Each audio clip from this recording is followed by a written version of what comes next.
അധ്യക്ഷൻ, വേദിയിലും സദസ്സിലുമുള്ള പുരോഗമന സാംസ്കാരിക സംഘടനാ പ്രവർത്തകരെ, പ്രിയപ്പെട്ട സഹോദരി സഹോദരന്മാരെ, പൊന്നാനിയിൽ കുറച്ച് വർഷങ്ങൾക്ക് ശേഷമാണ് വരുന്നത്. വലിയ സന്തോഷമുണ്ട്.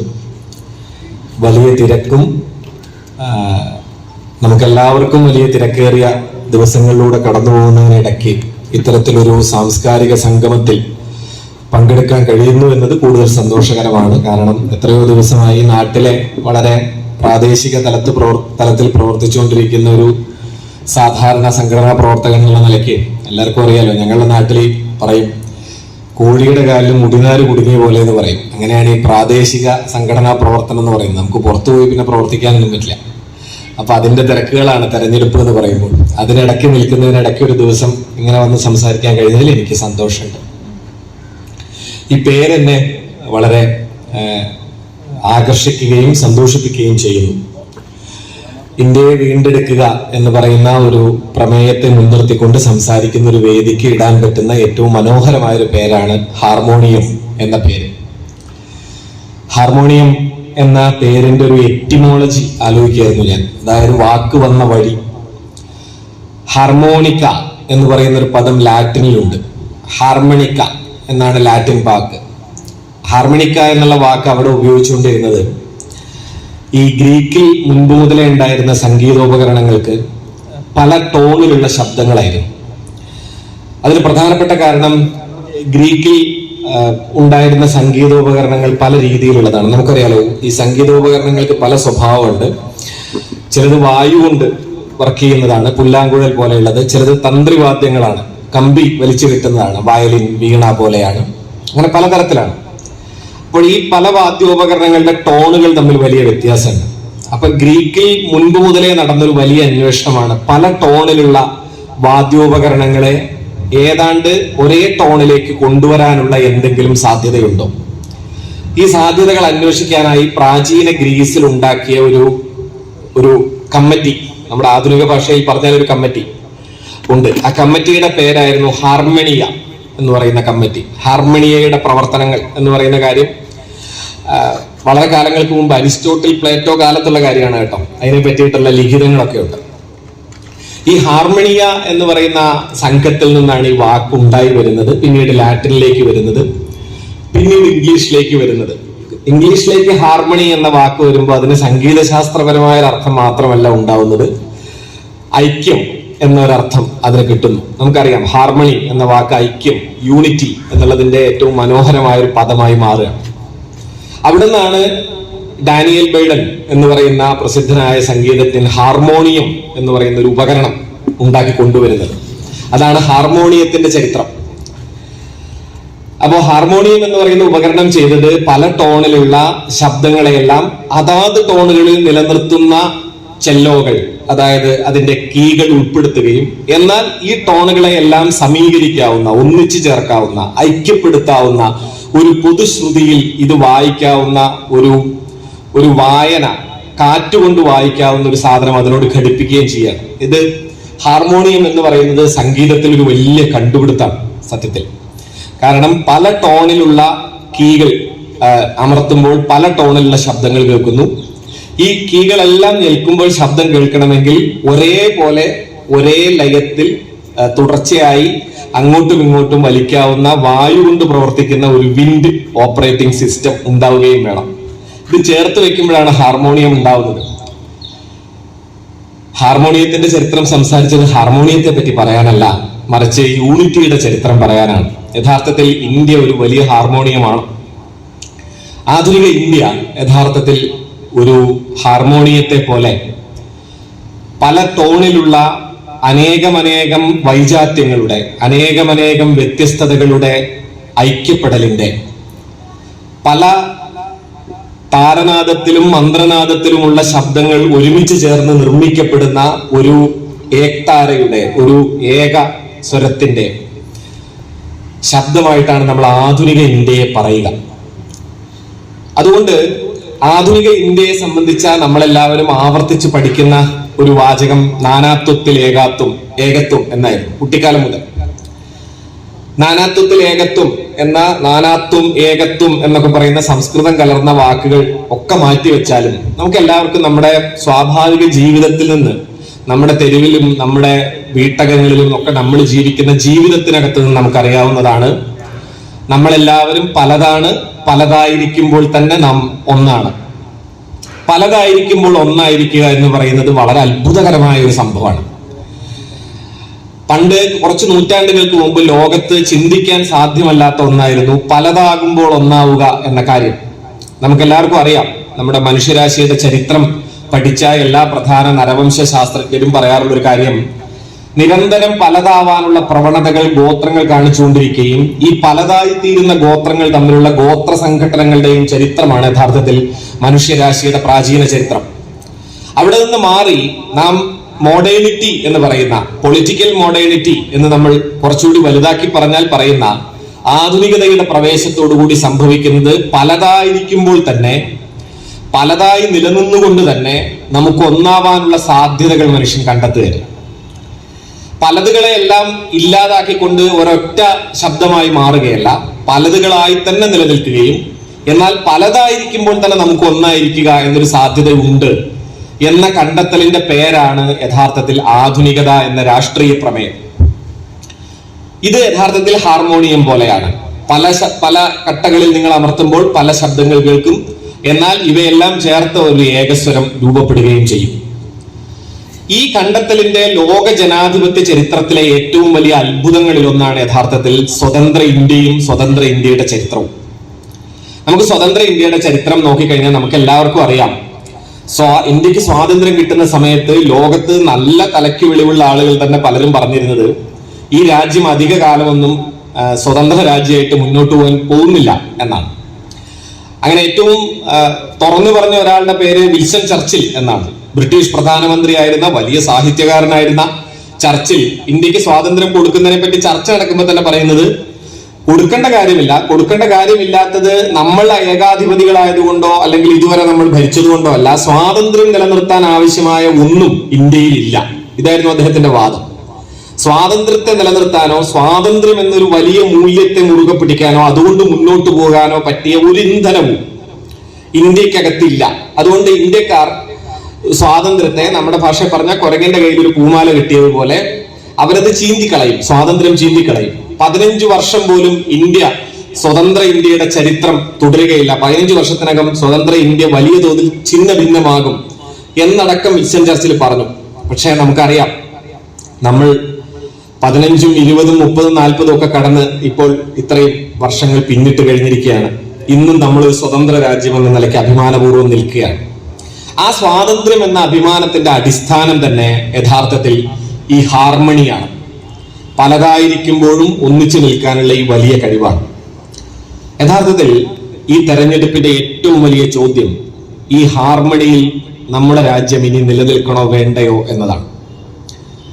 ഈ നിലയ്ക്കൊരു ഹാർമണി, ഈ നിലയ്ക്കൊരു ഐക്യം, പലതായിരിക്കുമ്പോഴും നാം ഒന്നാണ് എന്ന ഈ വലിയ തോതിലുള്ള സാഹോദര്യത്തിന്റെ ആധുനികതാ ബോധത്തെ മുൻനിർത്തി രൂപപ്പെട്ട ഒരു രാഷ്ട്രം അതിന്റെ ചരിത്രത്തിലെ ഏറ്റവും കടുത്ത വെല്ലുവിളിയെ നേരിടുന്ന ഒരു തെരഞ്ഞെടുപ്പാണ് ഇത്. അതുകൊണ്ട് തന്നെ ഈ തെരഞ്ഞെടുപ്പിൽ നടക്കാൻ പോകുന്നത് ഇതുവരെ നടന്ന തെരഞ്ഞെടുപ്പിനെ പോലൊരു വിധിയല്ല, മറിച്ച് ഈ രാഷ്ട്രത്തിന്റെ വിധിയാണ്. ഈ രാഷ്ട്രത്തിന്റെ വിധി എന്ന് തീരുമാനിക്കത്തക്ക വിധം നിർണായകമായ ഒരു ദിവസങ്ങളിലേക്ക് നമ്മൾ പ്രവേശിക്കുകയാണ്. അതുകൊണ്ട് ഇപ്പോൾ നടത്തുന്ന ഏത് സാംസ്കാരിക ഭാഷണത്തിലും ഏത് സംസാരത്തിലും നമ്മൾക്ക് ഈ ഒരു സന്ദർഭത്തെ നേരിട്ടേ പറ്റൂ.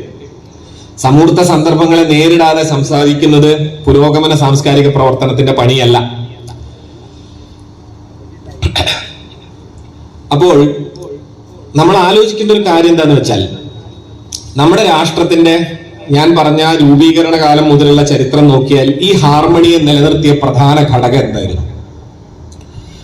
ഏറ്റവും പ്രധാനപ്പെട്ട ഘടകം എന്ന് പറയുന്നത്, ഏറ്റവും പ്രധാനപ്പെട്ട എന്ന് നമുക്ക് വിശേഷിപ്പിക്കാവുന്നതിലപ്പുറം ഏറ്റവും വലിയ നെടുന്തൂൺ എന്ന് തന്നെ പറയാവുന്നത് ഇന്ത്യൻ ഭരണഘടനയായിരുന്നു. ഇന്ത്യൻ ഭരണഘടന എന്ന് പറയുന്നത്, ഭരണഘടനയെ പറ്റി വിശദമായി നമ്മളിപ്പോ സംസാരിക്കേണ്ടതില്ലെങ്കിലും നമുക്കറിയാം, ഭരണഘടന നിർമ്മിക്കുക എന്ന് പറയുന്ന കാര്യം ഇന്ത്യക്ക് മാത്രം ആ സമയത്ത് ആവശ്യം വന്നൊരു കാര്യമല്ല. ഇന്ത്യ സ്വതന്ത്രമാവുന്ന സമയത്ത് ഇന്ത്യ മാത്രമല്ല സ്വതന്ത്രമാവുന്ന, ഒരുപാട് രാജ്യങ്ങൾ സ്വതന്ത്രമാവുന്നുണ്ട്. ആ ഏതാണ്ട് അതേ കാലഘട്ടത്തിൽ ഈ കൊളോണിയൽ പ്രത്യക്ഷ ഭരണം ഏഷ്യയിലും ആഫ്രിക്കയിലും ഏതാണ്ട് അസ്തമിക്കപ്പെടുകയും നിരവധി രാഷ്ട്രങ്ങൾ സ്വതന്ത്രമാക്കപ്പെടുകയും ചെയ്യുന്നൊരു കാലമാണ്. രണ്ടാം ലോക മഹായുദ്ധത്തിന് ശേഷമുള്ള ആ ഘട്ടത്തിലാണ് ഘാന സ്വതന്ത്രമാവുന്നത്, കെനിയ സ്വതന്ത്രമാകുന്നത്, അങ്ങനെ പല ആഫ്രിക്കൻ രാജ്യങ്ങളും സ്വതന്ത്രമാവുന്നത്, സിലോൺ സ്വതന്ത്രമാകുന്നത്, ഇതെല്ലാം സ്വതന്ത്രമാവുന്നത് അപ്പോഴാണ്.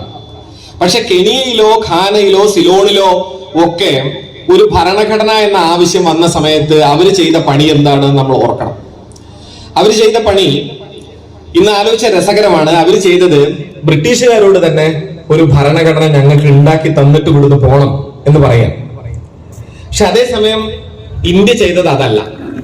അവർ ചെയ്തത് സത്യത്തിൽ ആലോചിച്ച് നോക്കൂ, അത്രയും കാലം ആരാണോ ഈ നാട്ടിൽ നിന്ന് നിങ്ങളൊന്ന് പുറത്തു പോകണം എന്നതിന്റെ പേരിൽ അവർ സമരം ചെയ്തുകൊണ്ടിരുന്നത്, ആ ഇത്രയും കാലത്തെ ദീർഘസമരത്തിലൂടെ സ്വന്തം നാട്ടിൽ നിന്ന് ആട്ടിപ്പായിക്കുന്നത് ആരെയാണോ അവരോട് തന്നെ ഞങ്ങൾക്ക് ഇനി ഞങ്ങൾ എങ്ങനെയാണ് ജീവിക്കേണ്ടത്, ഇനി ഞങ്ങളുടെ ജീവിതത്തിന്റെ നിയമമാവേണ്ടത് എന്താണെന്നുള്ളതിന്റെ പുസ്തകം നിങ്ങൾ എഴുതി തരൂ, ഞങ്ങളതനുസരിച്ച് ജീവിച്ചുകൊള്ളാം എന്നാവശ്യപ്പെടുകയാണ് ചെയ്തത്. അത് ആവശ്യപ്പെടുന്നത് നമ്മൾ പറയുന്ന പോലെ ഒരു തമാശയല്ല, അത് മറ്റൊരു നിവൃത്തിയും ഇല്ലാത്തൊരു സാഹചര്യം കൂടി ഒന്നുണ്ടായിരുന്നു. പക്ഷെ ഇന്ത്യ ചെയ്തത് അതല്ല, മറിച്ച് സ്വതന്ത്ര ഇന്ത്യ ഏതാണ്ട് 2 വർഷത്തിൽ പരം നീണ്ടു നിൽക്കുന്ന ദീർഘമായ ചർച്ചകൾക്ക് പര്യാപ്തമായ നിലയിൽ ഇന്ത്യക്കകത്ത് അന്ന് നിലനിന്നിരുന്ന വിവിധ ബ്രിട്ടീഷ് ഭരണപ്രദേശങ്ങളിൽ നിന്നും പ്രിൻസ്ലി സ്റ്റേറ്റുകൾ രാജഭരണ പ്രദേശത്ത് നിന്നുള്ള പ്രതിനിധികളെ ഉൾക്കൊള്ളിച്ചുകൊണ്ടൊരു വലിയ സമിതി ഉണ്ടാക്കുകയും ആ സമിതിയുടെ അതിദീർഘമായ ചർച്ചകൾക്ക് ശേഷം നാം ഒരു ഭരണഘടനയിൽ നിർമ്മിക്കുകയും സ്വന്തമായ ഒരു ഭരണഘടന നിർമ്മിക്കുകയും ചെയ്യുകയാണ് ചെയ്തത്. അതുകൊണ്ട് തന്നെ ഇന്ത്യൻ ഭരണഘടന എന്ന് പറയുന്നത് 2 വർഷക്കാലത്തെ കുറച്ചാൾക്കാരുടെ ചർച്ചയുടെ ഒരു പ്രൊഡക്റ്റ് എന്ന രീതിയിൽ മാത്രം നമ്മൾ കാണേണ്ട ഒരു കാര്യമല്ല. 2 വർഷക്കാലമോ 2.5 വർഷക്കാലമോ ആണ് ചർച്ച നടന്നതെങ്കിൽ ആ 2.5 വർഷക്കാലത്തിലെ ചർച്ചയുടെ പിന്നിൽ ദീർഘകാലത്തെ നൂറ്റാണ്ടുകളുടെ ഇന്ത്യൻ ജീവിതത്തിന്റെ അനുഭവത്തിന്റെ ഒരു തിരയിളക്കമുണ്ട്. ഇന്ത്യൻ ജീവിതത്തിന്റെ അനേക നൂറ്റാണ്ടുകൾ നീളുന്ന അനുഭവങ്ങൾ കൂടി ക്രോഡീകരിച്ചുകൊണ്ടാണ് നമ്മൾ ഇന്ത്യക്ക് ഒരു ഭരണഘടന ഉണ്ടാക്കുന്നത്. അതുകൊണ്ട് ഇന്ത്യൻ ഭരണഘടനയെ വിശേഷിപ്പിക്കുന്ന ഏറ്റവും മനോഹരമായ ഒരു പദം ഡോക്ടർ ഓർവെൽ പറയുന്ന ഒരു കാര്യം, ആനുഭവിക തലത്തിൽ അനുഭവം എന്ന നിലയ്ക്ക് ഒരു രാഷ്ട്രം സ്വന്തം ഭരണഘടനയെ ഏറ്റവും ഫലപ്രദമായി നിർമ്മിച്ചത് ഇന്ത്യയാണ് എന്നാണ് ഭരണഘടന പഠിച്ച ആളുകൾ പറയുക. ഇന്ത്യൻ അനുഭവങ്ങളിൽ നിന്നാണ് ഇന്ത്യൻ ഭരണഘടന ഉണ്ടായത്. അതുകൊണ്ട് തന്നെ ഇന്ത്യൻ ഭരണഘടനയുടെ അടിസ്ഥാന സ്വഭാവം തന്നെ ഈ ഹാർമണിയെ, ഇന്ത്യ എന്ന ഹാർമോണിയത്തെ നിലനിർത്തുക എന്നതിൽ ഊന്നി നിന്നുകൊണ്ടാണ് ഇന്ത്യൻ ഭരണഘടന ഉണ്ടായത്. ഭരണഘടനയ്ക്ക് പ്രധാനമായിട്ട് 2 ഭാഗം ഉണ്ടായിരുന്നു.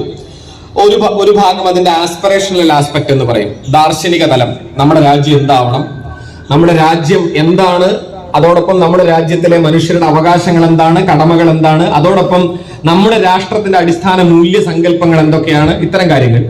മറ്റൊന്ന് അതിന്റെ ഓപ്പറേഷണൽ ആസ്പെക്ട് ആണ്, അതിന്റെ ക്രിമിനൽ കോഡ് എന്ന് നമ്മൾ പറയുന്ന മറ്റനേകം ഭരണഘടനകളിൽ നിന്ന് കടം കൊണ്ടും മറ്റനേകം കാര്യങ്ങളിൽ നിന്നും സ്വീകരിച്ചും നമ്മൾ ചിലത് കൂട്ടിച്ചേർത്ത് നിർമ്മിച്ച കുറ്റവും ശിക്ഷയും എന്ന ഭാഗം. പലപ്പോഴും ഭരണഘടനയെ പറ്റി സംസാരിക്കുമ്പോഴൊക്കെ ആൾക്കാർ വിചാരിക്കുക ഈ 2ാം ഭാഗം ഓപ്പറേഷണൽ ആസ്പെക്ട് ആണ് ഭരണഘടന എന്നാണ് നമ്മുടെ ഒരു പൊതു തെറ്റിദ്ധാരണ. ഭരണഘടന എന്ന് വെച്ച് കഴിഞ്ഞാൽ കോഴി കട്ടേന്റെയും മറ്റേ റേപ്പ് നടത്തിയതിന്റെയും കൊലപാതകം നടത്തിയതിന്റെയും ശിക്ഷ എന്താണെന്ന് എഴുതി വെച്ചൊരു പുസ്തകം എന്ന നിലയ്ക്കാണ്, അങ്ങനെ ഒരു കിതാബായിട്ടാണ് അതിനെ കാണുന്നത്. അതൊരു തെറ്റിദ്ധാരണയാണ്. അത് അതിന്റെ ഒരു ഭാഗം മാത്രമാണ്. അതോടൊപ്പം അതിന്റെ വലിയ ഭാഗം അതിന്റെ ദർശന ഭാഗമാണ്, ആസ്പിറേഷണൽ ആസ്പെക്ട് ആണ്. യഥാർത്ഥത്തിൽ കഴിഞ്ഞ 10 വർഷം കൊണ്ട് ഇന്ത്യയിൽ സംഭവിച്ച ഏറ്റവും വലിയൊരു കാര്യം എന്താണ്? അതിനു മുൻപ് BJP സർക്കാർ ഇന്ത്യ ഭരിച്ചിട്ടുണ്ട്.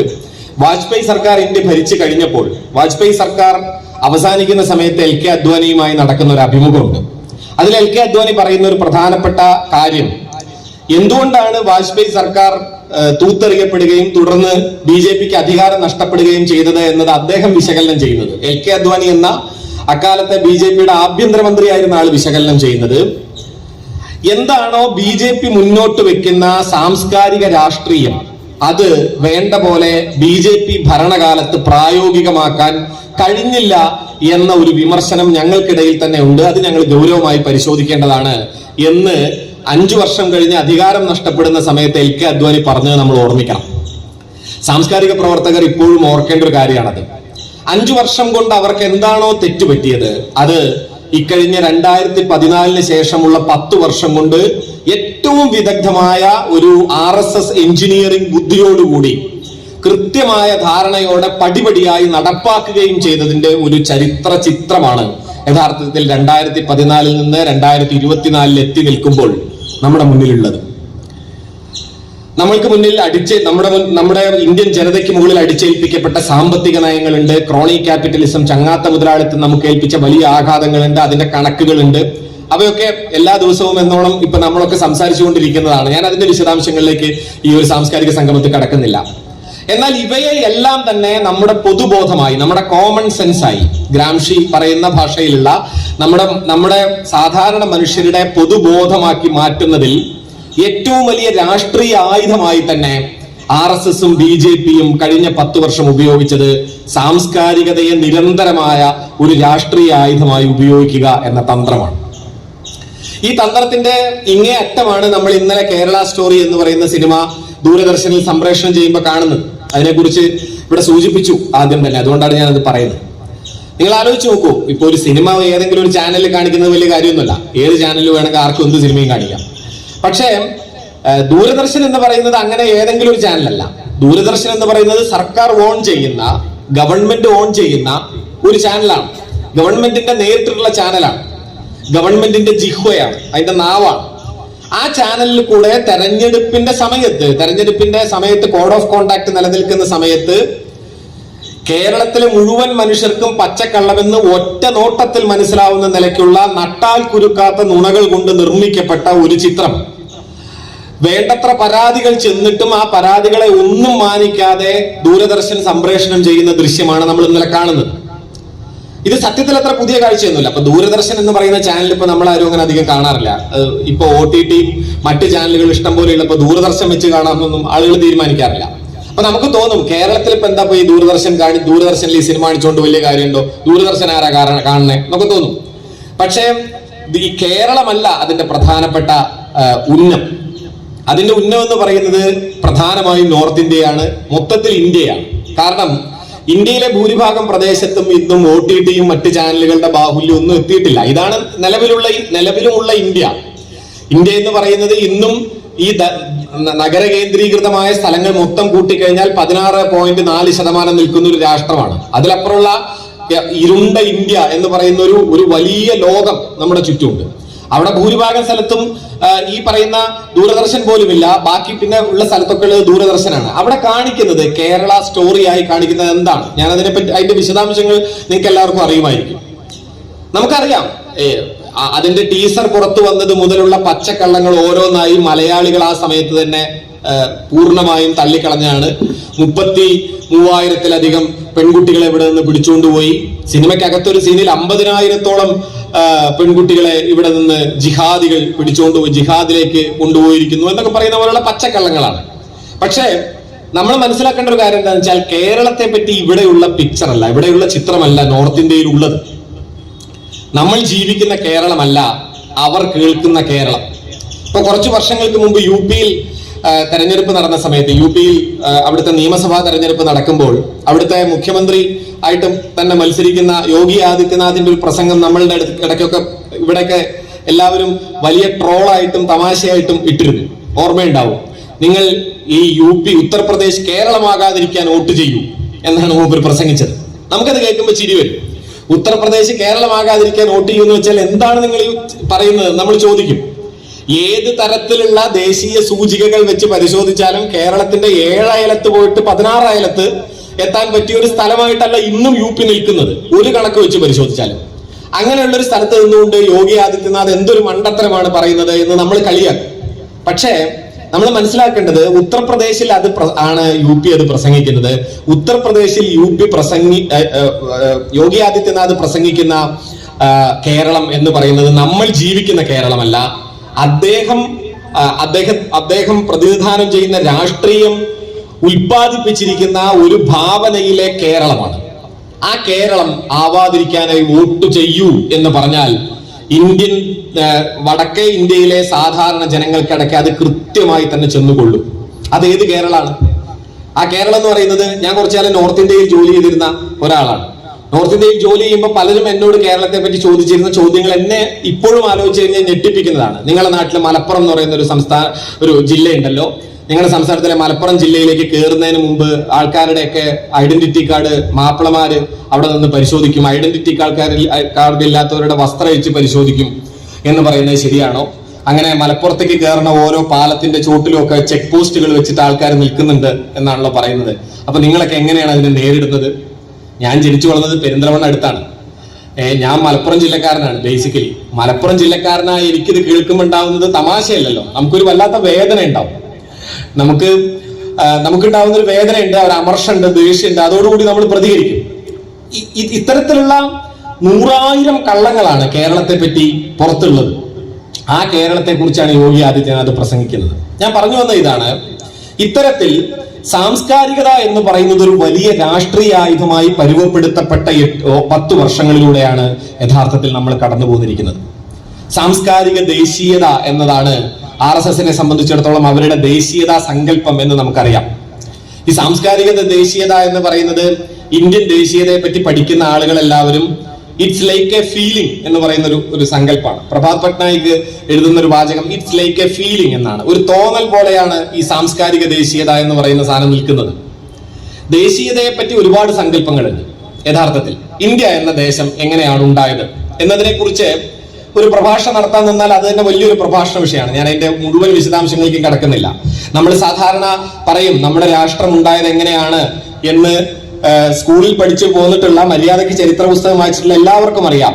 ഇന്ത്യ എന്ന് പറയുന്നത് സ്വാതന്ത്ര്യം കിട്ടുന്നതിന് മുമ്പ് അനേകം ചെറിയ നാട്ടുരാജ്യങ്ങളായിരുന്നു.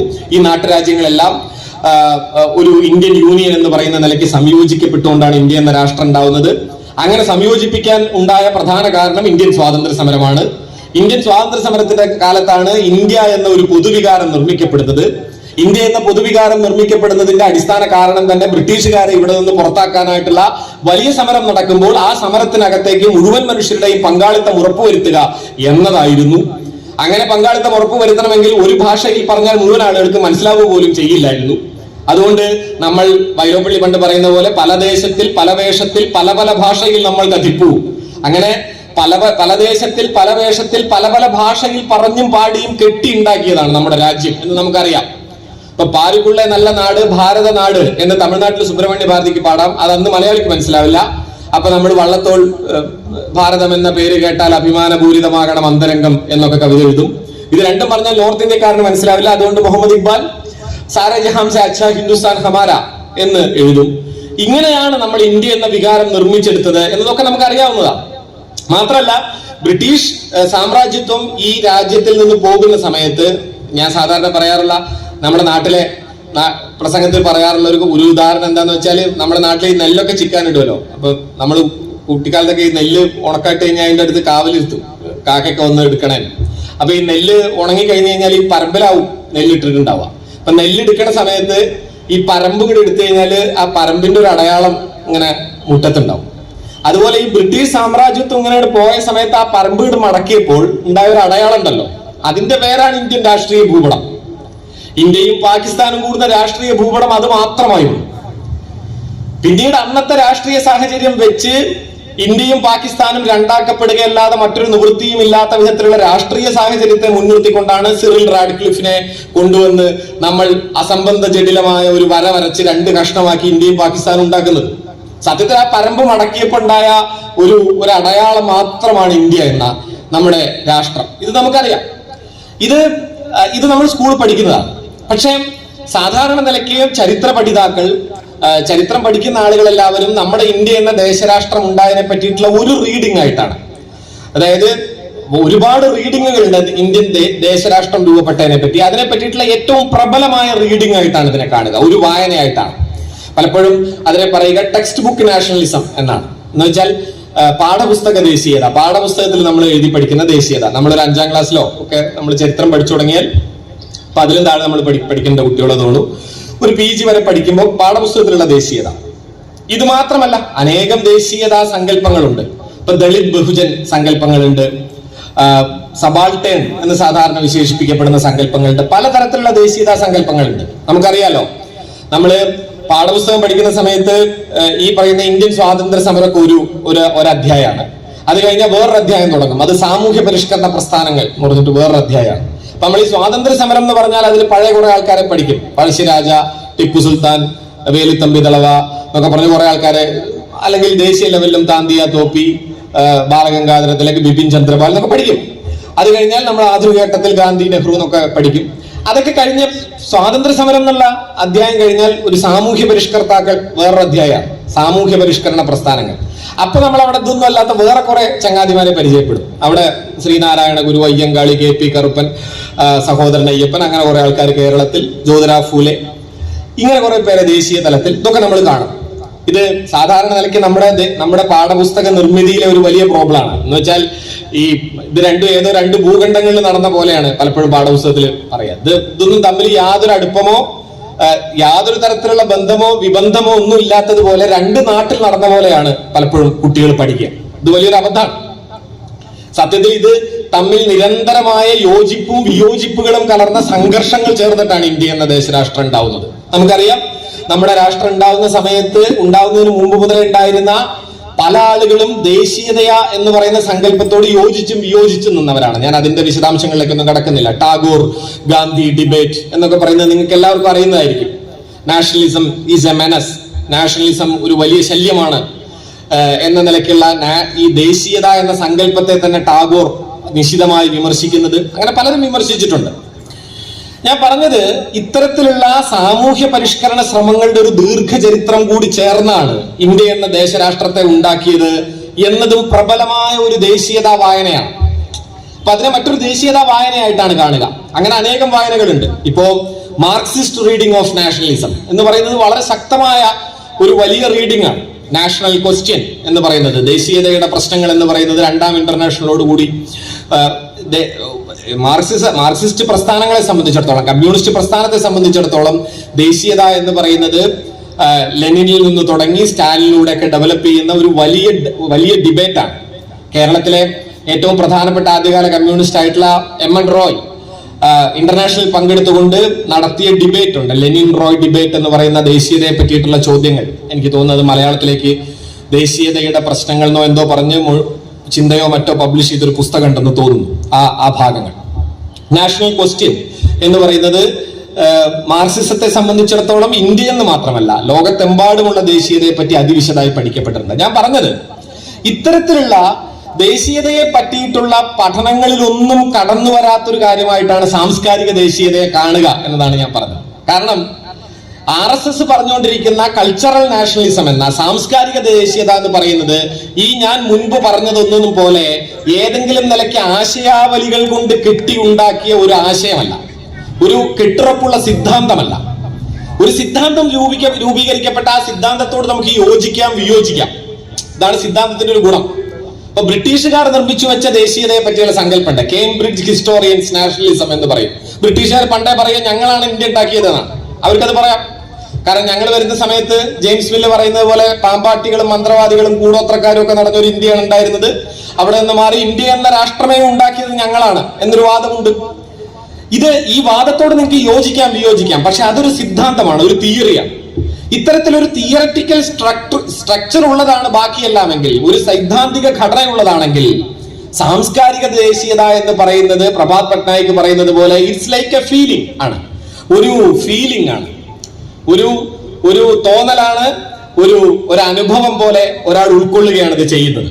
എന്ന് വെച്ചാൽ എന്താണ്? നിങ്ങൾ സാംസ്കാരിക ദേശീയതയുടെ വക്താക്കളോട് ഇന്ത്യ എന്ന രാഷ്ട്രത്തെ പറ്റി വിശദീകരിക്കാൻ ചോദിച്ചു നോക്കൂ.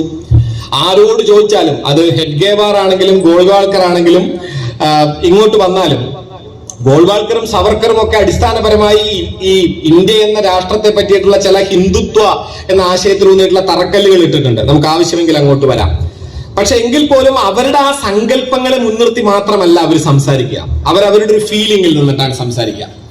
ആർഷഭാരത സംസ്കാരം, സനാതന സംസ്കാരം, പണ്ട് മുതലേ ഋഷിമാർ ധ്യാനിച്ചുണ്ടാക്കിയ ഇന്ത്യ. ഇപ്പൊ കുറച്ച് കാലങ്ങൾക്ക് മുമ്പ് നിങ്ങൾക്ക് ഓർമ്മയുണ്ടല്ലോ, NCERT സിലബസിൽ നിന്ന് ഇന്ത്യ എന്ന പേര് മാറ്റി ഭാരതം എന്ന പേര് മാത്രമാക്കണം എന്ന് പറഞ്ഞുകൊണ്ടൊരു വലിയ ഒരു കോലാഹലം ഇവിടെ ഉണ്ടായി. ആ നയം ഇപ്പോൾ പ്രഖ്യാപിക്കപ്പെട്ട് കഴിഞ്ഞു. ഇനി മുതൽ സ്കൂളിലൊക്കെ, എല്ലാ സ്കൂളിലും പുതിയ ദേശീയതാ നയം അനുസരിച്ച്, എന്റെ കുട്ടിയൊക്കെ പഠിക്കുന്ന സ്കൂളിൽ ഇപ്പോൾ അത് പ്രായോഗികമാക്കി കഴിഞ്ഞു. എല്ലായിടത്തും ചുമരിൽ ഇന്ത്യയുടെ ചിത്രം വരച്ചു വെക്കണം. അതിനൊപ്പം ഇന്ത്യയുടെ പ്രതിജ്ഞയും ആമുഖവും, പ്രതിജ്ഞയല്ല ആമുഖം, പ്രിയാമ്പിൾ, ഭരണഘടനയുടെ ആമുഖവും എഴുതി വെക്കണം.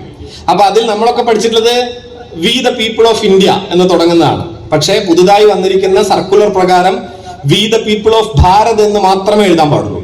അത് നിർബന്ധമാണ്. ഇന്ത്യ എന്ന വാക്ക് ഉപയോഗിക്കരുത് എന്നാണ്. അപ്പൊ ഇതിനെ പറ്റിയിട്ടുള്ള ചർച്ച, ഒരു മലയാളിയായ ചങ്ങാതിയാണ് ഈ റെക്കമെൻഡേഷൻ കൊടുത്തതെന്ന് ആലോചിച്ച് നോക്കണം. ഞാൻ അയാളൊപ്പം ഒരു ചർച്ചയിൽ പങ്കെടുക്കണ്ടായി ആ സമയത്ത്, ഒരു ചാനൽ ചർച്ചയിൽ. അപ്പൊ ആ സമയത്ത് അദ്ദേഹത്തോട് സംസാരിക്കുമ്പോൾ പറയുന്നത് മുഴുവൻ അബ്സല്യൂട്ട് നോൺസെൻസ് ആണെങ്കിലും അത് പറയാൻ യാതൊരു മടിയുമില്ല. കാരണം പ്രഭാത് പട്നായിക് പറഞ്ഞ പോലെ ഈ ബോധം, സാംസ്കാരിക ദേശീയതാ ബോധം എന്ന് പറയുന്നത് ഒരു ഫീലിംഗ് ആണ്. ഈ ഫീലിംഗിൽ നിന്നുകൊണ്ട് നിങ്ങൾക്ക് എന്ത് കള്ളവും പറയാം, ആ കള്ളത്തെ ഒരു പൊതുബോധമാക്കി മാറ്റാം. അദ്ദേഹം എന്ന് പറഞ്ഞൊക്കെ നിങ്ങൾക്ക് എല്ലാവരും കേട്ട് കാണും. പലരും അദ്ദേഹം പലയിടത്തും ഇരുന്ന് പറഞ്ഞൊക്കെ അറിയാലോ. 7000 കൊല്ലം മുമ്പ് എഴുതിയ വിഷ്ണു പുരാണം എന്ന് പറയുന്ന പുരാണത്തിലെ ഏതോ ഒരു ശ്ലോകത്തില് ഭാരതം എന്നാണ് ഈ രാജ്യത്തിന്റെ പേര് എന്നൊക്കെയാണ് പറഞ്ഞത്. ഞാൻ വളരെ ഫണ്ടമെന്റൽ ആയിട്ടുള്ള ഒരു ചോദ്യമാണ് ചോദിച്ചത്. 7000 കൊല്ലം മുമ്പ് ലിപിയായിട്ട് എഴുതിയ ഏതെങ്കിലും ഒരു ഭാഷ നിങ്ങൾക്ക് കണ്ടുപിടിച്ച് തരാൻ പറ്റുമോ? അങ്ങനെ ഒരു കണ്ടുപിടുത്തം നടന്നാൽ അയാൾക്ക് നൊബേലാണ്. 7000 കൊല്ലം മുമ്പ് ഗുഹാചിത്രങ്ങൾക്കൊപ്പം എഴുതി വെക്കപ്പെട്ടിരിക്കുന്ന, നമുക്ക് ഇന്നും വായിച്ചെടുക്കാനാവാത്ത എന്തൊക്കെയോ സ്ക്രിപ്റ്റ് ഒഴിച്ചാൽ ഒരു എഴുതി വെക്കപ്പെട്ട ലിപി 7000 കൊല്ലം മുമ്പത്തേതായിട്ട് നമുക്ക് കിട്ടിയിട്ടേ ഇല്ല. അപ്പോഴാണ് 7000 കൊല്ലം മുമ്പ് ഈ ആധുനിക സംസ്കൃതത്തിൽ എഴുതിയിട്ടുള്ള, സംസ്കൃതം വായിച്ചാൽ മനസ്സിലാവുന്ന ആർക്കും, അതായത് സ്കൂളിൽ സംസ്കൃതം പഠിച്ചൊരു കുട്ടിക്ക് വായിക്കാവുന്ന പോലെ മോഡേൺ സാൻസ്ക്രിറ്റിൽ എഴുതിയിരിക്കുന്ന വിഷ്ണു പുരാണം എന്ന് പറയുന്ന ഒരു പുസ്തകം 7000 കൊല്ലം മുമ്പാണെന്ന് പറയുന്നത്. ഞാൻ പറഞ്ഞത് എന്താന്ന് വെച്ചാൽ, ഇത്തരത്തിലുള്ള ഒരു അബ്സല്യൂട്ട് നോൺസെൻസ്, ഒരു മണ്ടത്തരം, പഴയ മാർക്സിന്റെ വാചകം പറഞ്ഞ ഒബ്സലീറ്റ് വെർബൽ റബ്ബിഷ് എന്ന് മാർക്സ് പ്രൂതോണിന് കത്തെഴുതുമ്പോൾ ഒരു വാചകം ഉപയോഗിക്കുന്നുണ്ട്. ഞാനത് ആലോചിക്കാറുണ്ട്. ഇവരുടെ വാദങ്ങളൊക്കെ കേൾക്കുമ്പോൾ മാർക്സിന്റെ ആ ഒരു വാക്യമേ പറയാൻ പറ്റൂ. ഒബ്സലീറ്റ് വെർബൽ റബ്ബിഷ്, കാലഹരണപ്പെട്ട വാചകമടിയുടെ ചപ്പുചവറ് എന്ന് പറയാവുന്ന സാധനം ഉണ്ടല്ലോ. ഇതിങ്ങനെ പറഞ്ഞുകൊണ്ടിരിക്കുകയാണ്.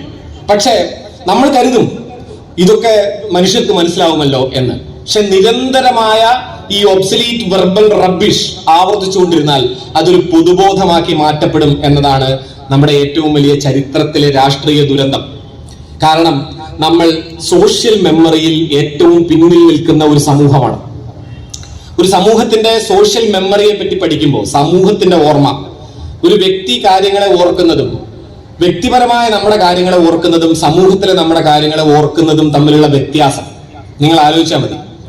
നിങ്ങളുടെ വ്യക്തി ജീവിതത്തിൽ സംഭവിച്ച ഓരോ കാര്യങ്ങളും, നിങ്ങൾക്ക് ഏറ്റവും പ്രിയപ്പെട്ട ആൾക്കാർ മരിച്ചുപോയത്, ജനിച്ചത്, കുട്ടികൾ ജനിച്ചത്, നിങ്ങളുടെ വ്യക്തി ജീവിതത്തിൽ സംഭവിച്ചിരിക്കുന്ന എന്തെങ്കിലുമൊക്കെ സംഘർഷങ്ങൾ, ദുഃഖങ്ങൾ, ഇത്തരം കാര്യങ്ങളൊക്കെ നിങ്ങൾക്ക് ചിലപ്പോൾ ഓർമ്മയുണ്ടാവും. പക്ഷെ അതേസമയം നമ്മൾ ഒന്നിച്ചനുഭവിച്ച അനുഭവങ്ങൾ നമ്മൾ വളരെ പെട്ടെന്ന് മറന്നുപോകും. ഉദാഹരണം, ഇപ്പോൾ 2018 വലിയ പ്രളയം നടക്കുന്നത്. ഇന്ന് ആരെങ്കിലും പ്രളയത്തിന്റെ ഓർമ്മയിലാണോ? മലയാളികൾ പ്രളയം അനുഭവിച്ചു പോകുന്ന ആളുകളുടെ മനസ്സിൽ നിന്ന് തന്നെ ഭൂരിഭാഗവും പ്രളയം ഏതോ ഭൂതകാലത്ത് നടന്നൊരു സംഭവം പോലെ ആയി കഴിഞ്ഞു.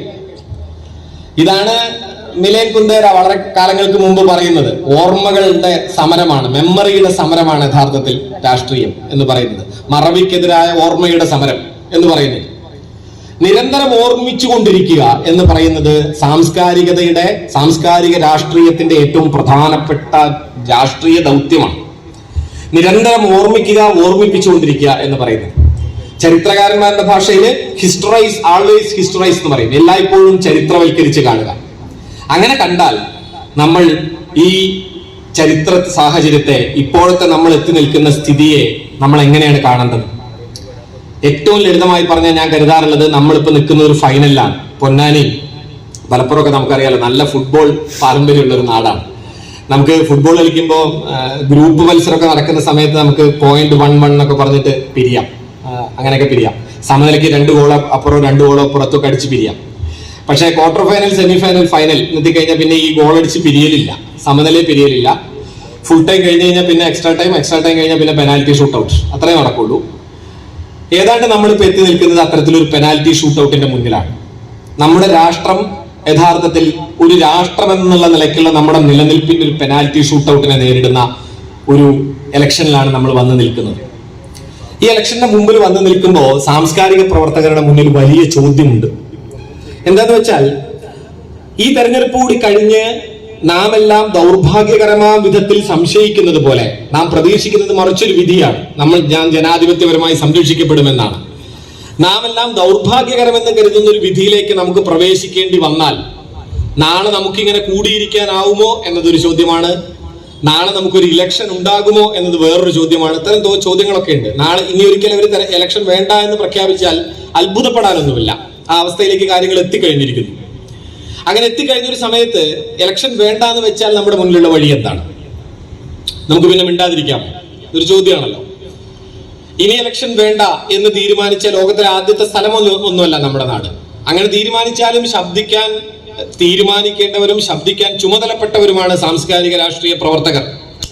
അതൊരു പ്രധാനപ്പെട്ട രാഷ്ട്രീയ ദൗത്യമാണ്. അതുകൊണ്ട് നമുക്ക് ശബ്ദിച്ചുകൊണ്ടിരുന്നേ പറ്റൂ. ഹാർമോണിയമാക്കി നാം നിലനിർത്തേണ്ട ഒരു രാഷ്ട്രം ഹാർമോണിയം എന്നിടത്തുനിന്ന് മാറി, ഹാർമണി എന്നിടത്തുനിന്ന് മാറി കാക്കഫോണി എന്ന് പറയുന്ന അപശ്രുതികളുടെ ഒരു ലോകത്തേക്ക് മാറിയാൽ കാക്കഫോണികളോട് നിരന്തരമായി, അപശ്രുതികളോട് നിരന്തരമായി കലഹിക്കുക എന്നത് സാംസ്കാരിക പ്രവർത്തനത്തിന്റെ, രാഷ്ട്രീയ പ്രവർത്തനത്തിന്റെ ഏറ്റവും പ്രധാനപ്പെട്ട ദൗത്യമാണ്. അപ്പോൾ അങ്ങനെ വരുമ്പോൾ ഏറ്റവും പ്രധാനപ്പെട്ട നമ്മുടെ ആയുധം, രാഷ്ട്രീയ ആയുധം തന്നെ സാംസ്കാരികമായി മാറും. ഇതാണ് ഇതിൽ നമ്മൾ അറിയേണ്ട ഒരു കാര്യം. സാംസ്കാരികത എന്ന് പറയുന്നത് പഴയ നമ്മുടെ ആശയം അനുസരിച്ചിട്ട് അടിത്തറ മേൽപ്പുര സിദ്ധാന്തമൊക്കെ നമ്മൾ പഠിച്ചനുസരിച്ച് മാത്രം നമുക്ക് ഇന്ന് കണ്ടാൽ പോരാ. യഥാർത്ഥത്തിൽ മേൽപ്പുരയിൽ നിൽക്കുന്ന സാംസ്കാരികത തന്നെ അടിസ്ഥാനപരമായ അടിത്തറയെ നിർണ്ണയിക്കുന്ന നിലയ്ക്ക് നമ്മുടെ രാഷ്ട്രീയ സാഹചര്യം മാറി മറിയുക എന്നത് ഒരിക്കലും അസാധ്യമല്ല. ഇനി തെരഞ്ഞെടുപ്പ് മാത്രമല്ല രാഷ്ട്രീയം, തെരഞ്ഞെടുപ്പ് അത്യന്തം പ്രധാനമാണ്. നമ്മളെ സംബന്ധിച്ച് ഇന്ന് തെരഞ്ഞെടുപ്പ് നമ്മുടെ കൺമുന്നിൽ നിൽക്കുകയാണ്. നമ്മളുടെ മുന്നിൽ ഒരു ഡു ഓർ ഡൈ സിറ്റുവേഷൻ ഉണ്ട്. ഇത് നിലനിൽക്കുമ്പോൾ തന്നെ തെരഞ്ഞെടുപ്പിന്റെ വിധിയെ നാം ഭയക്കാതിരിക്കണമെങ്കിൽ നാം സാംസ്കാരിക പ്രവർത്തകർ എന്ന നിലയ്ക്കുള്ള രാഷ്ട്രീയ ബോധ്യങ്ങളെ കൂടുതൽ തെളിമയോടെ ഉയർത്തിപ്പിടിക്കേണ്ടതുണ്ട്. അത് ഉയർത്തിപ്പിടിക്കുക എന്നതാണ് ഏറ്റവും പ്രധാനപ്പെട്ട ഈ തെരഞ്ഞെടുപ്പിന്റെ മുന്നിൽ നിൽക്കുന്ന സമയത്തുമുള്ള കാര്യമെന്നാണ് എന്റെ ഒരു തോന്നൽ. ഇതോടൊപ്പം നമ്മൾ ചേർത്ത് ചിന്തിക്കേണ്ട ഒരു പ്രധാനപ്പെട്ട കാര്യം എന്താണെന്ന് വെച്ചാൽ, നമ്മളിപ്പോ നേരിട്ട് പോന്നിരിക്കുന്ന പ്രതിസന്ധികളെ കുറിച്ച് കൂടുതൽ വിവരിക്കേണ്ടതില്ല. പക്ഷെ ഈ പ്രതിസന്ധികൾക്ക് മുന്നിൽ നിന്നുകൊണ്ട് നമ്മൾ തിരിച്ചറിയേണ്ട ഒരു കാര്യമുണ്ട്. യഥാർത്ഥത്തിൽ നമ്മുടെ രാഷ്ട്രത്തിൽ കഴിഞ്ഞ കുറേയേറെ വർഷങ്ങളായി നടപ്പാക്കപ്പെട്ടിരുന്ന നയങ്ങളോട് സമാന്തരമായിട്ടല്ല ഈ പറയുന്ന ഭയമോ ഈ പറയുന്ന സാംസ്കാരികമായ ആയുധങ്ങളുടെ ഉപയോഗമോ ഒന്നും രൂപപ്പെട്ടിട്ടുള്ളത്. മറിച്ച് സമാന്തരം എന്നതിലപ്പുറം അനുകൂലകമായിട്ടാണ്. എന്ന് വെച്ചാൽ എന്താണ്? നമ്മുടെ ക്രോണി ക്യാപിറ്റലിസം കഴിഞ്ഞ 8-10 വർഷങ്ങൾക്കിടയ്ക്ക് മുതലാളിത്തവും BJPയുമായിട്ടുള്ള ബാന്ധവം, നമ്മുടെ മുഖ്യമന്ത്രിയുടെ ഭാഷയിൽ ഏറ്റവും മികച്ച ഒക്കച്ചങ്ങാതി അദാനിയായി മാറിയിട്ടുള്ള ഒരു 10 വർഷം ഉണ്ടല്ലോ. ഈ നരേന്ദ്രമോദിയുടെ RSSന്റെ ഏറ്റവും വലിയ ഒക്കച്ചങ്ങാതി അദാനിയും അംബാനിയുമായി മാറുന്ന ഒരു ദൃശ്യം നമ്മൾ 10 വർഷത്തിനിടയ്ക്ക് കാണുമ്പോൾ അതിന്റെ കണക്കുകളെല്ലാം പരിശോധിച്ചാൽ നമുക്ക് മനസ്സിലാവുന്ന ഒരു കാര്യമുണ്ട്. എല്ലാ കണക്കുകളുടെയും ഒപ്പം ഇവർക്ക് രാഷ്ട്രീയമായ സാംസ്കാരിക ആയുധങ്ങൾ ഉണ്ടായിരുന്നു. നിങ്ങൾക്ക് ഓർമ്മയുണ്ടാവും, ജിയോ സിം പുറത്തിറങ്ങിയ ഒരു സമയം. ഇന്ന് ഇവിടെ ഇരിക്കുന്നവരിലെ ഭൂരിഭാഗം ആളുകളും ഉപയോഗിക്കുന്നത് ജിയോ സിം ആവുമെന്ന് എനിക്ക് ഉറപ്പുണ്ട്. കാരണം ജിയോ ഒഴികെ ഒരു സിമ്മും മര്യാദയ്ക്ക് ഫോൺ വിളിച്ചാൽ കിട്ടാത്ത സിമ്മായി മാറുന്ന ഒരു അവസ്ഥയിലേക്ക് ഇന്ത്യ എത്തിച്ചു കഴിഞ്ഞു. അതാണ്, നിങ്ങൾ റിലയൻസിന്റെ സിം ഉപയോഗിച്ചിട്ടില്ലെങ്കിൽ നിങ്ങൾ മൊബൈൽ വഴി കണക്റ്റഡ് അല്ലാത്തൊരു ലോകത്ത് നിലനിൽക്കേണ്ടി വരും എന്ന നിലയിലേക്കാണ് മൊബൈൽ വിപണിയെ എത്തിച്ചത്. ഈ ജിയോ സിം പുറത്തിറങ്ങിയ ദിവസം നിങ്ങൾക്ക് ഓർമ്മയുണ്ടോ? ഇന്ത്യയിലെ എല്ലാ പ്രധാനപ്പെട്ട മാധ്യമങ്ങളിലും ജിയോ സിമ്മിന്റെ മോഡൽ ആരായിരുന്നു? അത് ഷാരൂഖ് ഖാൻ അല്ല, സൽമാൻ ഖാൻ അല്ല, ആരുമല്ല. ജിയോ സിമ്മിന്റെ പ്രധാനപ്പെട്ട മോഡൽ ഇന്ത്യൻ പ്രൈം മിനിസ്റ്റർ ആയിരുന്നു. ഇന്ത്യയുടെ പ്രധാനമന്ത്രിയാണ് നിങ്ങൾ എല്ലാവരും ജിയോ സിം ഉപയോഗിക്കൂ എന്ന് പറഞ്ഞുകൊണ്ട് നമ്മുടെ നാട്ടിലെ മലയാള മനോരമയുടെയും മാതൃഭൂമിയുടെ അടക്കം ഫ്രണ്ട് പേജിൽ വന്ന് നിന്നത്. ഇന്ത്യയുടെ ചരിത്രത്തിൽ ഒരിക്കലും ഇന്ത്യയുടെ പ്രധാനമന്ത്രി ഒരു ഉൽപ്പന്നത്തിന്റെ മോഡലായിട്ട് അത് പുറത്തിറങ്ങുമ്പോൾ ഒരു പളവളപ്പൻ ജുബയിൽ ഇട്ടിട്ട് വന്നു നിന്ന് നിങ്ങൾ ഈ സിം വാങ്ങി ഉപയോഗിക്കൂ, രക്ഷപ്പെടൂ എന്ന് പറയുന്നത് കണ്ടിട്ടില്ല. ഇത്ര പ്രത്യക്ഷമായ, ഇത്ര നഗ്നമായ നിലയ്ക്ക് ഞാൻ ഈ മുതലാളിയുടെ ഉൽപ്പന്നങ്ങൾ വിൽക്കാൻ വന്നിരിക്കുന്ന ഒരു വിൽപ്പനക്കാരൻ മാത്രമാണ് എന്ന് ഒരു പ്രധാനമന്ത്രി പ്രഖ്യാപിക്കുന്ന നിലയിലേക്കാണ് നമ്മുടെ രാഷ്ട്രം എത്തിച്ചേർന്നത്. കഴിഞ്ഞ 10 വർഷം നമ്മുടെ രാജ്യത്തിൽ തീറെഴുതപ്പെട്ട, നമുക്ക് മുന്നിൽ വെച്ച് തന്നെ കൊള്ളയടിക്കപ്പെട്ട നമ്മുടെ അവകാശങ്ങൾ, നമ്മളുടെ ഇന്ന് വരെ നാം അനുഭവിച്ചു പോകുന്ന പ്രധാനപ്പെട്ട എല്ലാ സൗകര്യങ്ങളും തച്ചുടക്കപ്പെട്ടത് നോക്കിക്കഴിഞ്ഞാൽ ഇവയൊക്കെ ഒട്ടും പരോക്ഷമായിരുന്നില്ല നമുക്ക് കാണാം. കോൺഗ്രസിനെ സംബന്ധിച്ചിടത്തോളം കോൺഗ്രസ് ഇതൊന്നും ചെയ്യാത്ത പാർട്ടിയല്ല, നമുക്ക് എല്ലാവർക്കും അറിയാം. അതുകൊണ്ട് തന്നെയാണ് മൻമോഹൻ സിംഗിന്റെ ഗവൺമെന്റ് നിലംപൊത്തിയത്. പക്ഷെ കോൺഗ്രസിനെ സംബന്ധിച്ചിടത്തോളം ഈ ആശയപരമായ ഒരു സംഘർഷം നിലനിൽക്കുന്നുണ്ട്. കോൺഗ്രസിന്റെ മുകളിൽ ഒരുപാട് ഭാരം കയറ്റി വെക്കപ്പെട്ടിട്ടുണ്ട്. ഗാന്ധി, നെഹ്റു എന്നൊക്കെ പറഞ്ഞ് കോൺഗ്രസിൽ നിന്ന് യാതൊരു ആവശ്യമില്ലാത്ത, കോൺഗ്രസ് എന്ന പാർട്ടി ഒരു നിലയ്ക്കും സ്വയം ഏറ്റെടുക്കാത്ത കുറെ ഭാരങ്ങൾ തലയ്ക്ക് മുകളിൽ വന്നു വീണൊരു പ്രശ്നമുണ്ട്. ഈ പേപ്പർ വെയിറ്റുകളൊക്കെ ഇങ്ങനെ നിൽക്കുന്നത് കൊണ്ട് ഈ പേപ്പർ വെയിറ്റുകളെ താങ്ങിയിട്ട് ഇവർക്ക് സംസാരിക്കാൻ പറ്റുള്ളൂ. അതേസമയം BJPക്ക് അങ്ങനെ ഒരു പേപ്പർ വെയിറ്റും ഇല്ല. BJPയുടെ പണ്ട് മുതലേയുള്ള ആളുകൾ ഈ ടൈപ്പുള്ള ആളുകളാണ്. BJPക്ക് സ്വയം ഓൺ ചെയ്യാവുന്ന പിന്നിലേക്കുള്ള പൈതൃകം നോക്കിപ്പോയാൽ എല്ലാവരും തന്നെ അക്കാലത്തെ മുതലാളിമാരുമായും അക്കാലത്തെ പണക്കാരുമായും സന്ധി ചെയ്തോ അവരുടെ കങ്കാണിപ്പണി ചെയ്തോ മാത്രം ചെയ്ത് ജീവിച്ച ആളുകളാണ്.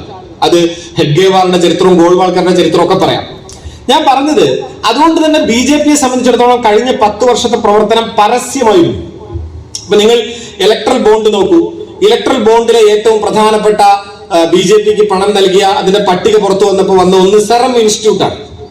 2340 കോടി രൂപ എന്ന് പറയുന്ന ഒരു തുക പല വഴിക്ക് സെറം ഇൻസ്റ്റിറ്റ്യൂട്ടിന്റെ പേരിലും പിന്നെ ഒരുപാട് ഷാഡോ കമ്പനികളുടെ പേരിലും സെറം ഇൻസ്റ്റിറ്റ്യൂട്ടിന് വേണ്ടിയും നൽകിയിരിക്കുകയാണ്.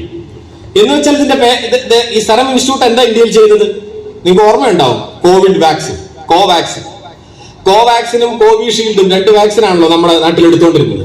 ഇതിലൊരു പ്രധാനപ്പെട്ട വാക്സിൻ ഇറക്കിയ കമ്പനിയാണ് ഈ പറയുന്ന കമ്പനി സെറം ഇൻസ്റ്റിറ്റ്യൂട്ട് എന്ന് പറയുന്നത്. സെറം ഇൻസ്റ്റിറ്റ്യൂട്ട് ഇത്രയും പണം ഈ കൈക്കൂലിയായി നഗ്നമായ ഇന്നത്തെ നമ്മൾ കൈക്കൂലി എന്ന് നമ്മൾ പറയുന്നല്ലോ, സുപ്രീം കോടതി പറഞ്ഞല്ലോ. അങ്ങനെ കൈക്കൂലിയായി ബി ജെ പിക്ക് നൽകിയെങ്കിൽ അത് നൽകിയ സമയം നിങ്ങൾ ആലോചിച്ച് നോക്കൂ. ഇവിടെ മനുഷ്യർ ചാവണോ ജീവിക്കണോ എന്നറിയാതെ നമ്മുടെ കൺമുന്നിൽ നമുക്ക് പരിചയമുള്ള ആരുടെയൊക്കെയോ മരണ വാർത്തകൾ ഓരോ ദിവസവും കണ്ടുകൊണ്ടിരുന്ന ഒരു കാലം നിങ്ങൾക്ക് ഓർമ്മയുണ്ടാവും. ദിവസം രാവിലെ നിങ്ങളുടെ മൊബൈൽ എടുത്തിട്ട് ഫേസ്ബുക്ക് ഒക്കെ തുറന്നാൽ അല്ലെങ്കിൽ പത്രം തുറന്നു കഴിഞ്ഞാൽ മരണ പേജ് നോക്കുമ്പോൾ നമുക്ക് പരിചയമുള്ള ഒരു 4 ആളെങ്കിലും മരിച്ചിട്ടുണ്ട്. അങ്ങനത്തെ ഒരു സമയത്ത് കൂടെ നമ്മൾ കടന്നുപോയതാണ്. ആ സമയത്താണ് ബി ജെ പി ഇത് ചെയ്തത് നിങ്ങൾ ആലോചിച്ചു. ആ സമയത്ത് കത്തുന്ന പരക്ക് വാഴ വെട്ടുക നമ്മൾ പറയുമല്ലോ, അല്ല കഴുക്കോല് വലിച്ചൂരുക എന്നൊക്കെ നമ്മൾ പറയുന്നത്. ആ തരത്തിലാണ് അത് ചെയ്തത്. ഇത്ര നഗ്നമായി ഞങ്ങൾ ഇതാണ് ചെയ്യുന്നത്, ഞങ്ങൾ ഇങ്ങനെ കൊള്ളയടിക്കാൻ വന്നവരാണ്, നിങ്ങൾ എന്തു ചെയ്യും എന്നാണ് ചോദ്യം. ആ നിലയ്ക്കുള്ള ഒരു പരസ്യമായ ജനതയോടുള്ള ധാർഷ്ട്യം ബി ജെ പി പ്രകടിപ്പിച്ച കാലമാണ് നമുക്ക് മുന്നിലുള്ളത്. ഇപ്പൊ മണിപ്പൂർ സംഭവം നിങ്ങൾ ആലോചിച്ച് നോക്കൂ. മണിപ്പൂരിലെ സംഭവത്തെ ന്യായീകരിക്കാൻ മലയാളികളുണ്ടായി. 2 സ്ത്രീകൾ നഗ്നരാക്കി റേപ്പ് ചെയ്യപ്പെട്ട് ഓടുന്ന വീഡിയോ പുറത്തു വന്നതിനെ പോലും ന്യായീകരിക്കാവുന്ന മലയാളിയെ നാം കേരളത്തിൽ കണ്ടു. നമ്മൾ എവിടെയാണ് എത്തിയത് നിങ്ങൾ ആലോചിച്ച് നോക്കുക. പണ്ട് ലാൽ ബഹദൂർ ശാസ്ത്രി എന്ന് പറയുന്ന മന്ത്രി രാജിവെക്കുന്നത് എന്തിനായിരുന്നു നമ്മൾ ഓർക്കുന്നത് നന്നായിരിക്കും. തമിഴ്നാട്ടിൽ അരിയല്ലൂരിൽ നടന്ന ഒരു റെയിൽവേ അപകടം, ആ റെയിൽവേ അപകടം നടന്ന സമയത്ത് ആ റെയിൽവേ അപകടത്തിന്റെ ധാർമ്മിക ഉത്തരവാദിത്തം ഏറ്റെടുത്തുകൊണ്ട് കേന്ദ്രമന്ത്രിയായ ലാൽ ബഹദൂർ ശാസ്ത്രി രാജിവെച്ചൊരു കാലം ഇന്ത്യക്ക് ഉണ്ടായിരുന്നു. അരിയല്ലൂരിൽ ആക്സിഡന്റ് ഉണ്ടായത് ലാൽ ബഹദൂർ ശാസ്ത്രി എന്തെങ്കിലും ഇടപെട്ടിട്ടാണ്? ഒന്നുമല്ല. പക്ഷെ അതിന്റെ ധാർമ്മിക ഉത്തരവാദിത്തത്തിൽ നിന്ന് ഒളിച്ചോടാനാവില്ല ഭരണകൂടത്തിന് എന്നതാണ് ജനാധിപത്യത്തിന്റെ ഏറ്റവും പ്രധാനപ്പെട്ട കാര്യം. കാരണം ജനാധിപത്യത്തിലെ ഏറ്റവും വലിയ അധികാരികൾ ജനങ്ങളാണ്. ജനതയെ പേടിക്കേണ്ടതുണ്ട്. ജനതയെ പേടിക്കുക എന്ന് വെച്ചാൽ ജനതയെ ബഹുമാനിക്കുക എന്നാണ് അർത്ഥം. നമ്മൾ തെരഞ്ഞെടുപ്പിൽ തോറ്റു എന്ന് പറഞ്ഞാൽ എന്താണ്? നമ്മൾ തോറ്റു എന്ന് വെച്ചാൽ ജനത നമ്മളെ തോൽപ്പിച്ചു എന്നാണ്. ജനത നമ്മളെ തോൽപ്പിച്ചതിന്റെ കാരണം എന്ത് എന്ന് നമ്മൾ ആലോചിക്കേണ്ടതാണ്. ജനതയെ നാം കാണുന്ന ആദരവോടെയാണ്. അങ്ങനെ കാണുന്ന ആധുനിക രാഷ്ട്രീയ പ്രവർത്തനത്തിന്റെ മുന്നിലാണ് ഇത്രയും വലിയ സംഭവം ഉണ്ടായിട്ടും യാതൊരു മടിയുമില്ലാതെ അതേ മുഖ്യമന്ത്രിയുമായി മണിപ്പൂർ തുടരുന്നത്. ഒരു മുഖ്യമന്ത്രി രാജിവെക്കാൻ പോലും മണിപ്പൂരിൽ തയ്യാറായില്ലല്ലോ. നിങ്ങൾക്കറിയാമല്ലോ, ഇത്രയും വലിയ സംഭവങ്ങൾ നടന്നു, നാണക്കേട് നടന്നു. കേന്ദ്രമന്ത്രിമാരല്ല, മണിപ്പൂരിലെ ഒരു മന്ത്രി വെച്ചില്ല. ഞങ്ങൾ ഇത് ചെയ്യും, നിങ്ങൾ ആരാണ് ചോദിക്കാൻ എന്നാണ്. ജനതയുടെ മുഖത്ത് നോക്കി ഇത് ചോദിക്കുകയാണ്. എങ്ങനെയാണ് ഇത് ചോദിക്കാനുള്ള ധൈര്യം വരുന്നത്? ആ ചോദ്യം വരുന്നതിന് പിന്നിലെ ഒരു പ്രധാനപ്പെട്ട ഇന്ധന സ്രോതസ്സുകളിൽ ഒന്ന് ചരിത്രത്തെയും സംസ്കാരത്തെയും വളച്ചൊടിച്ച് LK അദ്വാനി എന്ന ആദ്യഘട്ടത്തിൽ പരാജയപ്പെട്ടപ്പോൾ പറഞ്ഞ കുറവ് നികത്തിയതിന്റെ ഫലമാണ്. ആ കുറവ് നികത്തുന്നതിന്റെ ഭാഗമായിരുന്നു എന്റെ കണ്ണിൽ യഥാർത്ഥത്തിൽ പ്രാണപ്രതിഷ്ഠ എന്ന് പറയുന്നത്. പ്രാണപ്രതിഷ്ഠയെ നമ്മൾ കണ്ടത് അവരുടെ ഒരു വാഗ്ദാന നിറവേറ്റൽ എന്നത് മാത്രമാണ്. അത് വാഗ്ദാന നിറവേറ്റലാണ് തീർച്ചയായിട്ടും.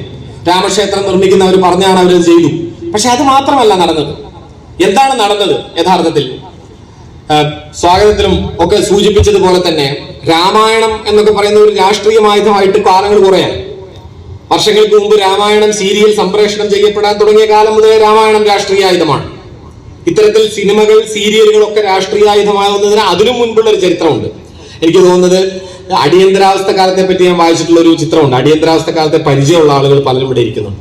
ഞാനൊന്നും അതല്ല, വായിച്ചിട്ടുള്ള ഒരു കാര്യമുണ്ട്. അടിയന്തരാവസ്ഥ കഴിഞ്ഞ സമയത്ത് പല ആളുകളും മൊറാർജി ദേശായി ഒരുപാട് പേരെ അന്ന് ജയിലിലായ ഒരുപാട് പേര് വിമോചിതരായി. അവർക്കൊക്കെയുള്ള ഒരു വലിയ സ്വീകരണം ഡൽഹിയിൽ നടക്കുന്ന സമയത്ത് അന്ന് കേന്ദ്ര സർക്കാർ അതിനെ നേരിട്ടത് ഒരു സിനിമ, അക്കാലത്ത് ഒരു പ്രധാനപ്പെട്ട സിനിമയുടെ പേര് ഞാൻ മറന്നു. ഈ ഡിംപിൾ കബാഡിയൊക്കെ അഭിനയിച്ച സിനിമയാണ്. ഹം തും ഏക് കമറേമേൻ ബന്ധു ഹോ എന്നൊക്കെയുള്ള പാട്ടൊക്കെ ആ സിനിമയിലാണ്. ആ സിനിമ ദൂരദർശനിൽ കാണിച്ചുകൊണ്ടാണ് അന്ന് ഇന്ദിരാഗാന്ധി അതിനെ നേരിട്ടത്. ആ സിനിമ അതുവരെ ദൂരദർശനിൽ വന്നിട്ടില്ല, ഭയങ്കര ഹിറ്റ് പടമാണ്. അത് കാണിച്ചാൽ ആളുകൾ വരുന്നത് കുറയും. അതുകൊണ്ട് കുറഞ്ഞൊന്നുമില്ല, അവിടെ വലിയ മൈതാനം നിറച്ച ആളുണ്ടായി, അത് വേറെ കാര്യം. പക്ഷേ ഇന്നലെ കാണിച്ച ഈ അടവുണ്ടല്ലോ, ഈ കേരള സ്റ്റോറി അടവ്, ഇതിന് അടിയന്തരാവസ്ഥയിൽ ഒരു പൂർവ്വചിത്രം ഉണ്ട്. ഞാനത് ഓർമ്മിപ്പിച്ചു എന്ന് മാത്രം.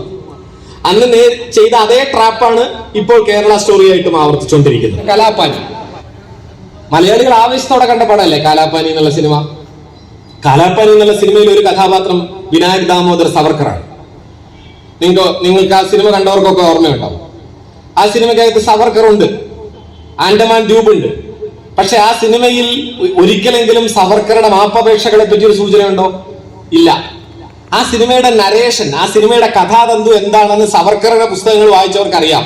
അത് സവർക്കറുടെ ആത്മകഥാംശമുള്ളൊരു പുസ്തകമുണ്ട്, എന്റെ ആൻഡമാൻ തടവിലെ കുറിപ്പുകൾ എന്ന് പറയുന്ന പുസ്തകം.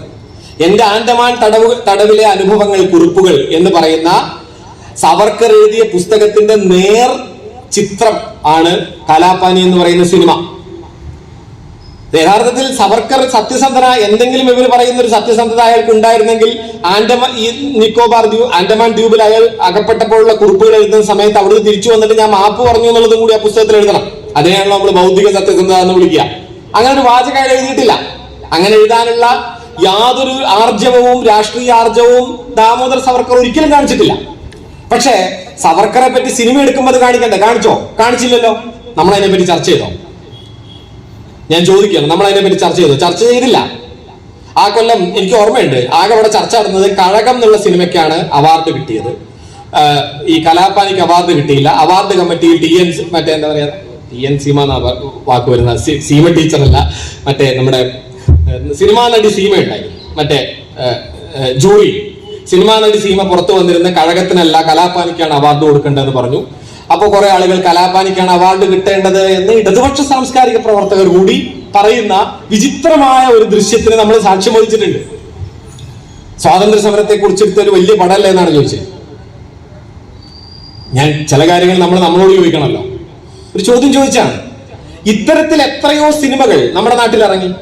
സത്യത്തിൽ സവർക്കർ എന്ന് പറയുന്ന മനുഷ്യന്റെ യഥാർത്ഥത്തിലുള്ള മുഖത്തെ ചിത്രീകരിക്കാൻ തയ്യാറായ ഞാൻ കണ്ട ഏക മുഖ്യധാരാ സിനിമ, അല്ലാത്ത പടങ്ങളുണ്ട് കേട്ടോ, സമാന്തര സിനിമ നമ്മൾ വിശേഷിപ്പിക്കുന്ന, അല്ലെങ്കിൽ മറ്റു തരത്തിലുള്ള പടങ്ങളുണ്ട്. കച്ചവട സിനിമകളുടെ എല്ലാ മൂലകങ്ങളും ഉൾപ്പെടുത്തിക്കൊണ്ടുള്ള ഒരു സിനിമയിൽ സവർക്കറെ അങ്ങനെ വിമർശിക്കുന്നതായിട്ട് ഞാൻ കണ്ടിരിക്കുന്നത് ഹേറാം എന്നൊരു സിനിമ മാത്രമാണ്. കമലഹാസൻ അഭിനയിച്ചിരിക്കുന്ന ഹേറാം എന്ന സിനിമയിൽ സവർക്കർ ഇതിലെ ഒരു പ്രതിയാണെന്നുള്ള നിലയ്ക്കുള്ള ഒരു ചിത്രീകരണം കൃത്യമായിട്ടുണ്ട്. സവർക്കറെ അഭിനയിക്കുന്ന ഒരു നടനെ കാണിക്കുമ്പോഴൊക്കെ സവർക്കറുടെ ബാക്ക് ചിത്രങ്ങളൊക്കെ കാണിച്ചുകൊണ്ട്. പക്ഷേ ഹേറാം എന്ന സിനിമയെ പറ്റി ചർച്ച ചെയ്യുമ്പോഴും ആ കാര്യങ്ങളെ പറ്റിയിട്ടുള്ള ചർച്ചകൾ വളരെ വിദഗ്ധമായി ഒഴിവാക്കപ്പെടുകയാണ് ചെയ്തത്. ഞാൻ പറഞ്ഞത്, ഇത്തരത്തിലുള്ളൊരു വലിയ പ്രോസസ് നമ്മുടെ രാഷ്ട്രത്തിൽ നടക്കാൻ തുടങ്ങിയിട്ട് യഥാർത്ഥത്തിൽ പതിറ്റാണ്ടുകളായിട്ടുണ്ട്. പതിറ്റാണ്ടുകളായി നടന്ന ഈ പ്രോസസ്സിന്റെ കൂടി ഭാഗമായിരുന്നു യഥാർത്ഥത്തിൽ രാഷ്ട്രീയ രാമന്റെ പ്രതിഷ്ഠ എന്ന് പറയുന്നത്. രാഷ്ട്രീയ രാമന്റെ പ്രാണപ്രതിഷ്ഠ ചടങ്ങ് എന്ന് പറയുന്നത് അതിന് കുറച്ചു മാസങ്ങൾക്ക് മുമ്പ് മാത്രം നടന്ന പുതിയ പാർലമെന്റിലെ തിരുവാടുതുറൈ അധീനം എന്ന് പറയുന്ന തമിഴ്നാട്ടിലെ ഒരു ശൈവ മഠത്തിൽ നിന്ന് കൊണ്ടുപോയ ചെങ്കോലുമായി പൂജിച്ച് നടത്തിയ ഒരു കൂടോത്ര പ്രവേശം എന്ന് പറയുന്നത് നമ്മളെ സംബന്ധിച്ച് ചിലർക്ക് ഇവിടെ ഇരിക്കുന്ന കുറെ പേർക്ക് അതൊരു കോമഡി ദൃശ്യമായി തോന്നുന്നുണ്ടാവാം. പക്ഷെ അതൊരു കോമഡിയല്ല, മറിച്ച് ഇന്ത്യയുടെ ഭൂരിപക്ഷ സമൂഹത്തിനകത്ത് മുഴുവൻ നിർമ്മിക്കാവുന്ന ഏറ്റവും ശക്തമായ സാംസ്കാരിക രാഷ്ട്രീയ ചിത്രങ്ങളാണ് യഥാർത്ഥത്തിൽ തെരഞ്ഞെടുപ്പിന്റെ മുന്നിൽ വെച്ച് നടത്തിയത്. തെരഞ്ഞെടുപ്പിന്റെ മുന്നിൽ വെച്ച് നടത്താവുന്ന ഏറ്റവും വലിയ ഗ്രേറ്റ് ഡ്രാമാസ്, മഹത്തായ നാടകങ്ങളാണ്. 2 നാടകങ്ങളാണ്. ഒന്ന് ചെങ്കോൽ സ്ഥാപനവും, 2 പ്രാണപ്രതിഷ്ഠയും എന്ന് പറയുന്നത്. നിങ്ങൾ ആലോചിച്ച് നോക്കൂ, ചെങ്കോൽ സ്ഥാപിക്കുന്ന സമയത്ത് നെഹ്റുവിന്റെ അടുത്ത് പണ്ട് കൊണ്ടുപോയിട്ട് ഇതുപോലെ ഒരു കോല് കൊടുത്തിട്ടുണ്ട്. ഈ കാര്യം ശരിയാണ്, അതിന് ചില ചരിത്ര രേഖകളുണ്ട്. അതിനെപ്പറ്റി സ്വാതന്ത്ര്യം അർദ്ധരാത്രിയിൽ എന്ന് പറയുന്ന പുസ്തകത്തിൽ, സ്വാതന്ത്ര്യം അർദ്ധരാത്രിയിൽ എന്ന പുസ്തകം ഒരു ചരിത്ര പുസ്തകമാണോ ഒരു ചരിത്ര ഫിക്ഷൻ ആണോ എന്നതൊക്കെ ചർച്ചാ വിഷയമാണ്. അതിലേക്കൊന്നും ഞാൻ പോകുന്നില്ല. ലാപ്പിയറും കോളിൻസും ചേർന്ന് എഴുതിയ പുസ്തകം അതിലൊക്കെ എഴുതിയിട്ടുണ്ട്. നമുക്കതിനെ പറ്റിയുള്ള ഒരു രേഖ എന്താന്ന് വെച്ചാൽ, അന്നൊരു വടി കൊണ്ടുപോയിട്ട് നെഹ്റുവിന്റെ കയ്യിൽ ഈ ശൈവ സന്യാസികൾ കൊടുത്തു, ഒരു സ്വർണ്ണ ഗോൾഡൻ സ്റ്റിക്ക്. ആ സ്റ്റിക്ക് അദ്ദേഹം നേരെ കൊടുത്തത് സൂററ്റിലുള്ള ഒരു മ്യൂസിയത്തിലേക്കാണ്. ആ മ്യൂസിയത്തിൽ ഇന്നും ആ സ്റ്റിക്ക് ഉണ്ട്. ആ സ്റ്റിക്കിന്റെ താഴെ നെഹ്റു തന്നെ നെഹ്റുവിന്റെ കൈപ്പടയിൽ എഴുതി കൊടുത്തൊരു കുറിപ്പാണ് താഴത്ത് വെച്ചിരിക്കുന്നത്. ഞാൻ ആ മ്യൂസിയത്തിൽ പോയിട്ടുണ്ട്, ആ സ്റ്റിക്ക് കണ്ടിട്ടുണ്ട്. അതിനകത്ത് നെഹ്റുവിന്റെ കൈപ്പടയിൽ തന്നെ ഒരു കാര്യമാണ്, a golden walking stick gifted by Chennai Madras Mavericks എന്നാണ് അദ്ദേഹം എഴുതിയിരിക്കുന്ന വാചകം. കുത്തി നടക്കാനുള്ള സ്വർണ്ണ നിറത്തിലുള്ള വടി, മനസ്സിലായല്ലോ? അതാണ്, ചെങ്കോലും തേങ്ങയൊന്നുമല്ല ഈ സാധനം. കുത്തി നടക്കാനുള്ള സ്വർണ്ണ നിറത്തിലുള്ള വടി, അത്രേ ഉള്ളൂ, അതിൽ കൂടുതലൊന്നുമില്ല. അങ്ങനത്തെ ഒരു വടി കിട്ടിയിട്ടുണ്ട്. അത് ഗിഫ്റ്റ് ചെയ്തിരിക്കുന്നത് മദ്രാസിൽ നിന്ന് വന്ന കുറച്ച് സന്യാസിമാരാണ്. ഇപ്പോഴെന്താണ് ഈ ചെങ്കോൽ സ്ഥാപിക്കുന്ന സമയത്ത് ഇവർ പറഞ്ഞുകൊണ്ടിരുന്നത്, നിരന്തരം പറഞ്ഞുകൊണ്ടിരുന്നത് എന്താണ്? ഇന്ത്യ എന്ന രാഷ്ട്രം ഉണ്ടായ ദിവസം 1947 ഓഗസ്റ്റ് 14 തന്നെ നെഹ്റു ഈ വലിയ പൂജയിൽ പങ്കെടുത്ത ഒരു പൂജാരിയായിരുന്നു. മൊത്തത്തിൽ നെഹ്റു ആണ് ഇത് ആരാധനയോട് ആദ്യം ചെയ്ത ആൾ എന്ന നിലയ്ക്കാണ് അവതരിപ്പിച്ചത്. അതിന്റെ ഒരു രണ്ടാം ഭാഗം എന്ന നിലയ്ക്കാണ്, സെക്കൻഡ് എഡിഷൻ. യഥാർത്ഥത്തിൽ നെഹ്റുവിനെ ഞങ്ങൾ ബഹുമാനിക്കുന്നില്ല എന്ന് നിങ്ങൾ ഇങ്ങനെ എപ്പോഴും പറയുന്നുണ്ടല്ലോ. ഇതാ ഞങ്ങൾ നെഹ്റു ചെയ്ത പൂജ രണ്ടാമതും ചെയ്യാൻ പോകുന്നു എന്നാണ് അതിനുശേഷം മോഹൻ ഭാഗവത് നിന്ന് പ്രസംഗിച്ചത്. മോഹൻ ഭാഗവതിന്റെ തുടർന്നുള്ള പ്രസംഗം അതായിരുന്നു, RSSന്റെ സർസംഘചാലകൻ. ആ പൂജ അന്നത്തെ രാവിലെ മുതൽ ഉച്ച വരെയുള്ള കർമ്മങ്ങൾ നിങ്ങൾ കണ്ടു കാണും.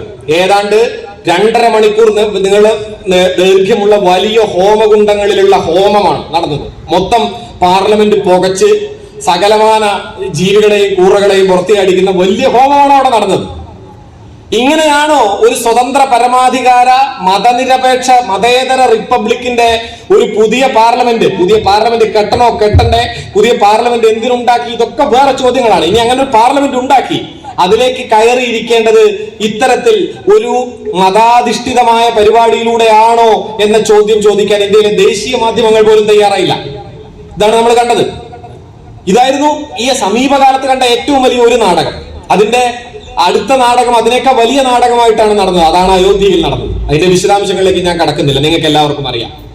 ഞാൻ പറഞ്ഞത്, ഈ പ്രത്യക്ഷമായ വലിയ 2 നാടകങ്ങൾക്ക് ശേഷവും തീരാത്തൊരു ഭീതി ഇന്ന് ഇന്ത്യയിലെ രാഷ്ട്രീയ ഹിന്ദുത്വ ഭരണകൂടത്തെ സംബന്ധിച്ചിടത്തോളം പിടിമുറുക്കിയിട്ടുണ്ട്. കാരണം എന്താണെന്ന് വെച്ചാൽ, ഇന്ത്യയിലെ സാധാരണ മനുഷ്യരുടെ ജീവിതത്തെ മുഴുവനായും പിച്ചു ചീന്തിക്കൊണ്ട് കഴിഞ്ഞ 10 വർഷത്തിനിടയ്ക്ക് നടന്ന ഭരണത്തിന്റെ പൊള്ളലുകളെ ഇത്തരത്തിലുള്ള പുറത്തുള്ള ഏതെങ്കിലും ഈ തൊലിപ്പുറത്തുള്ള സ്ക്രാച്ച് പരിപാടി കൊണ്ട്, ഏതെങ്കിലും ഓയിൽമെന്റ് കൊണ്ട് നേരിടാൻ പറ്റില്ല എന്ന ഒരു പേടി ഉണ്ടല്ലോ. ആ പേടി കൃത്യമായി അകത്തവരെ കിടുക്കുന്നുണ്ട് എന്നുള്ളതാണ് ഏറ്റവും പ്രധാനപ്പെട്ട കാര്യം. അതുകൊണ്ടാണ് ഈ കഴിഞ്ഞ ദിവസങ്ങളിൽ നമ്മൾ കാണുന്ന രാഷ്ട്രീയ നാടകങ്ങളെല്ലാം നമ്മൾ കാണുന്നത്. അരവിന്ദ് കെജ്രിവാളിന്റെ അറസ്റ്റ് ആണെങ്കിലും മുഴുവൻ ഫണ്ടുകളുടെയും മരവിപ്പിക്കലാണെങ്കിലും നമ്മളിപ്പോ രാഷ്ട്രീയ വേദികളെല്ലാം നിരന്തരം സംസാരിച്ചുകൊണ്ടിരിക്കുന്ന കാര്യങ്ങളെല്ലാം കാണുന്നത് അതുകൊണ്ടാണ്. കാരണം ഈ പറയുന്ന ഒരു നാടകങ്ങൾ കൊണ്ടും അതിജീവിക്കാൻ പറ്റാത്തതത്രയും വലിയ ആഴത്തിലുള്ള മുറിവുകൾ ഇന്ത്യയിലെ സാധാരണ പ്രോലിറ്റേറിയറ്റിന്റെ, വർക്കിംഗ് ക്ലാസിന്റെ, സാധാരണ മനുഷ്യരുടെ മുന്നിൽ ഏൽപ്പിക്കപ്പെട്ടിരിക്കുന്നു. ആ മുറിവുകളോട് അവർ പ്രതികരിക്കാതിരിക്കില്ല എന്ന ഭയമാണ്. അതുകൊണ്ടാണ് നമ്മൾ പറയാറുള്ളത്, ഏറ്റവും വലിയ പേടിത്തൊണ്ടന്മാർ ഏറ്റവും വലിയ ധീരന്മാരായി അഭിനയിക്കുന്ന ഫാഷിസ്റ്റുകളാണ് എന്ന്. ഒരു ഫാഷിസ്റ്റിന് ഒരിക്കലും ധീരതയോടെ മനുഷ്യരുടെ മുഖത്ത് നോക്കാൻ പറ്റില്ല. ഫാഷിസ്റ്റിന്റെ സ്വേച്ഛാധികാരിയുടെ അടിസ്ഥാന ഭാവം തന്നെ ഭയമാണ്.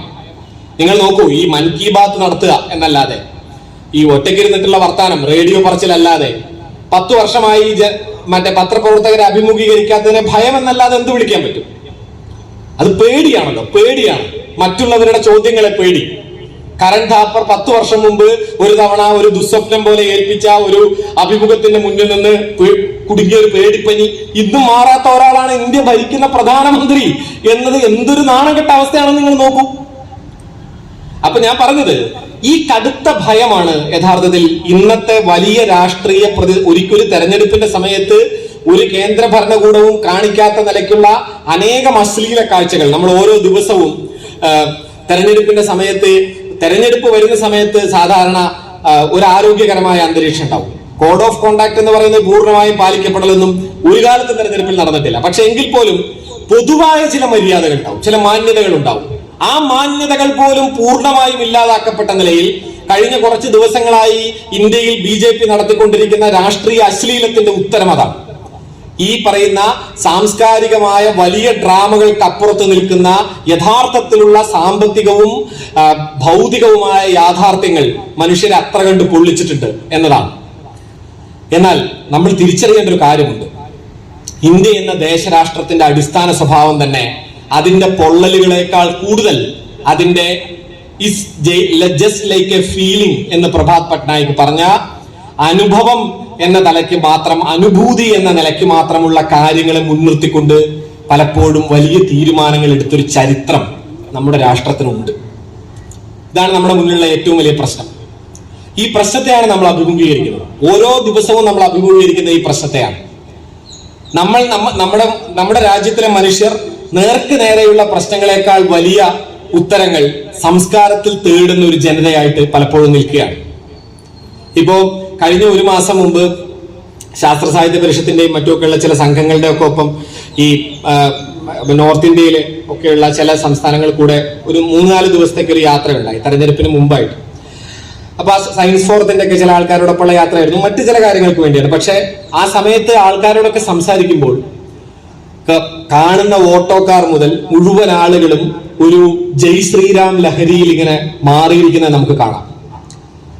ഇപ്പൊ ഈ മാൾവ റീജിയൻ എന്ന് പറയുന്ന മധ്യപ്രദേശിന്റെ പ്രദേശം ഒരു ഭാഗം മുഴുവൻ, ഞാൻ മുൻപ് മാൾവ റീജിയൻ മധ്യപ്രദേശിലൂടെ പോകുന്ന സമയത്ത് ദിഗ്വിജയ് സിംഗിന്റെ ഒക്കെ ഒരു സമയമാണ്. കോൺഗ്രസിന്റേതല്ലാത്ത ഒരു കൊടി കാണാത്ത നാടായിരുന്നു.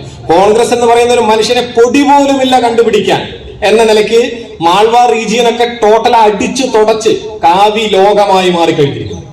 എവിടെ തിരിഞ്ഞെന്ന് നോക്കിയാലും കാവി നിറം മാത്രം. മുഴുവൻ ഓട്ടോറിക്ഷക്കാരും, മുഴുവൻ സാധാരണ റിക്ഷയിൽ സഞ്ചരിക്കുന്നവരും, മുഴുവൻ സാധാരണ പല സാധനങ്ങൾ വിറ്റ് ജീവിക്കുന്ന അവിടുത്തെ വടാപ്പാവ് വിൽക്കുന്ന തൊഴിലാളികളും വരെ ആളുകളെ പരസ്പരം ആദ്യം കണ്ടാൽ പറയുന്നത് നമസ്കാരം എന്നല്ല, ഒന്നുമല്ല, ആദ്യം വിളിക്കുന്നത് ജയ് ശ്രീരാം എന്നാണ്. ജയ് ശ്രീരാം എന്നതൊരു അഭിസംബോധനയായിട്ട് മാറുക മൊത്തത്തിൽ ഇന്ത്യയിൽ. നിങ്ങൾ ശ്രീരാമനെ പറ്റി അഭിമാനം കൊണ്ടാൽ മാത്രം മതി എന്ന് കരുതുന്ന ഒരു ജനതയാക്കി ഇന്ത്യയെ മാറ്റുക എന്ന് പറയുന്ന പ്രോസസ്സിൽ ഞാനിതിങ്ങനെ വിജയിക്കുമെന്ന് ഏറ്റവും അടിത്തട്ടിൽ ഗ്രാസ് റൂട്ടിൽ ഇത് വിജയിക്കുമോ ഇല്ലയോ എന്നുള്ള കാര്യത്തിൽ ഞാൻ അങ്ങനെ വിജയിക്കില്ല എന്ന് കരുതിയിരുന്ന ഒരാളാണ്. പക്ഷെ ഞാൻ കരുതിയതിനേക്കാളും അതിനകത്ത് റൂട്ട് ഉണ്ടെന്ന് എനിക്ക് ആ നാട്ടിൽ കൂടെ കുറച്ച് ദിവസങ്ങൾക്ക് മുമ്പ് യാത്ര ചെയ്യുമ്പോഴാണ് മനസ്സിലാവുന്നത്. അത്ര വലിയ പ്രചരണമാണ് നടന്നിരിക്കുന്നത്.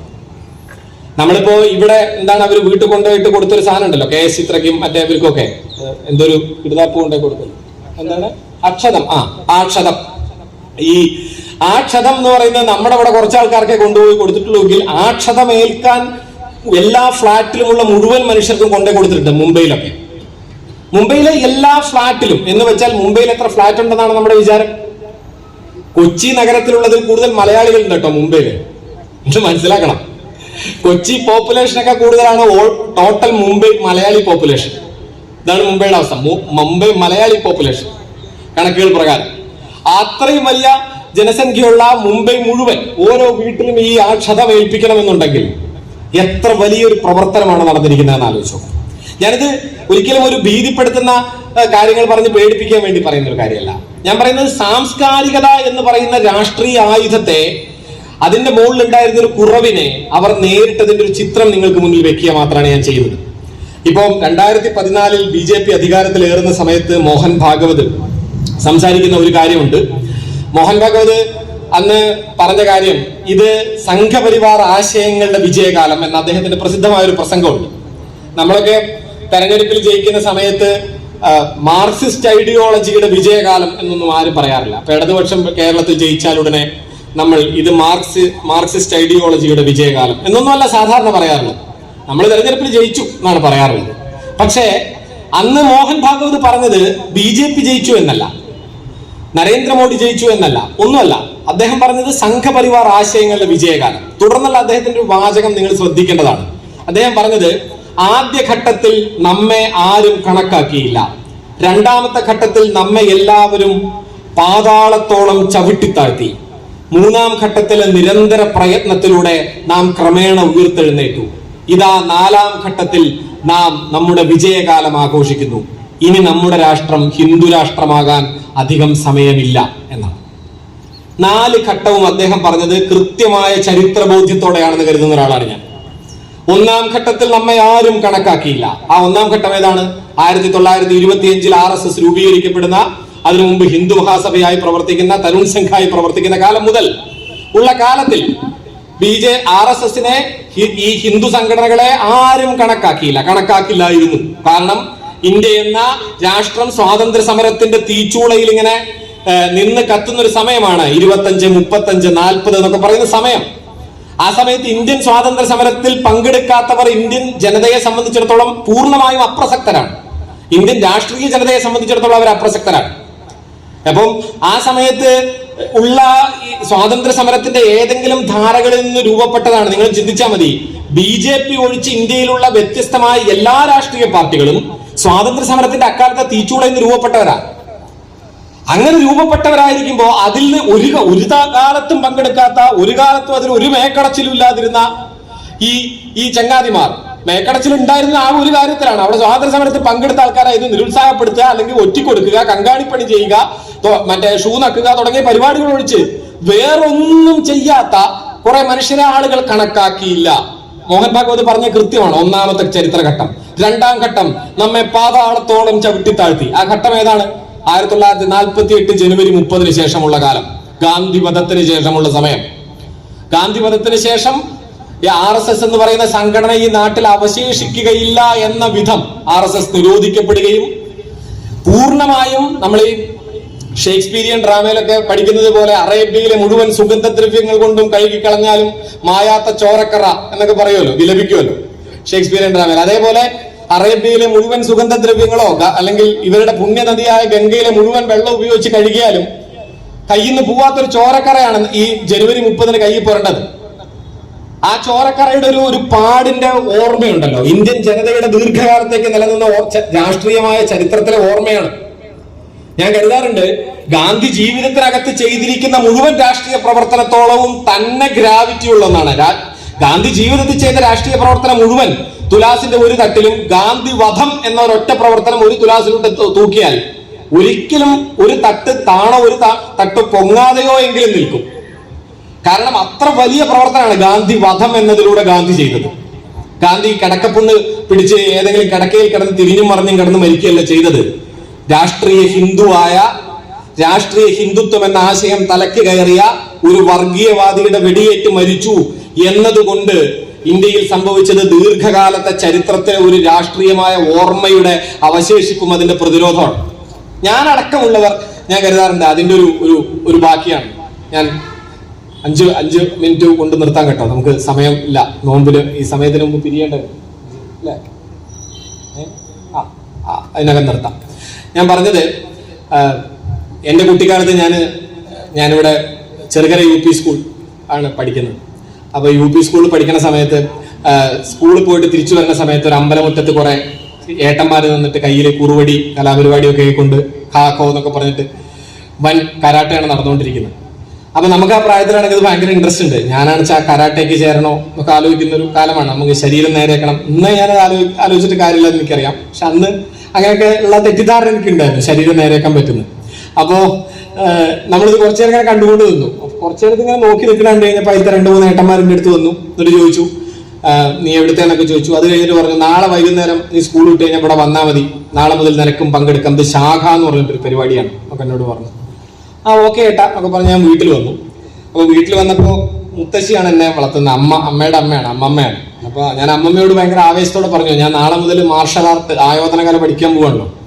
സോ അതുകൊണ്ട് ഞാൻ കാര്യമൊക്കെ പറഞ്ഞു, നാളെ ഞാൻ പോയി ചേരും എന്ന് പറഞ്ഞപ്പോൾ ഈ അമ്മമ്മ ഇടത്തെ കൈ കൊണ്ട് അടിക്കുക.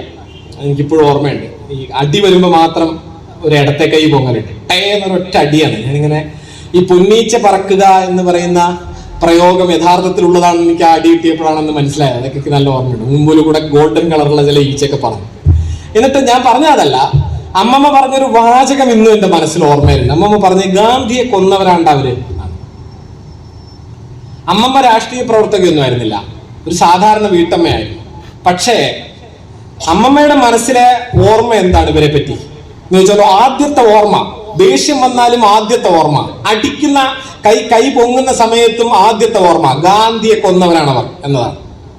അത് ആ കാലഘട്ടത്തിൽ ജീവിച്ച ഏത് മനുഷ്യന്റെയും ഓർമ്മയാണ്, പൊള്ളലാണ്. ആ പൊള്ളലിന് അവർക്ക് അടുത്തൊന്നും വിമോചനം ഉണ്ടായിരുന്നില്ല. ആ പൊള്ളലിൽ നിന്ന് രക്ഷപ്പെടാനായിട്ട് ദീർഘകാലത്തെ പ്രയത്നം വേണ്ടി വന്നു. അതിന്റെ ചരിത്രമൊന്നും ഞാൻ പറയേണ്ടതില്ല. ഞാൻ പറഞ്ഞത് മോഹൻ ഭാഗവത് പറഞ്ഞ രണ്ടാമത്തെ ചരിത്രഘട്ടവും കൃത്യമാണ്. നമ്മൾ പാതാളത്തോളം അടിച്ചമർത്തപ്പെട്ട ഘട്ടം. മൂന്നാമത്തെ ഘട്ടം ഏതാണ്?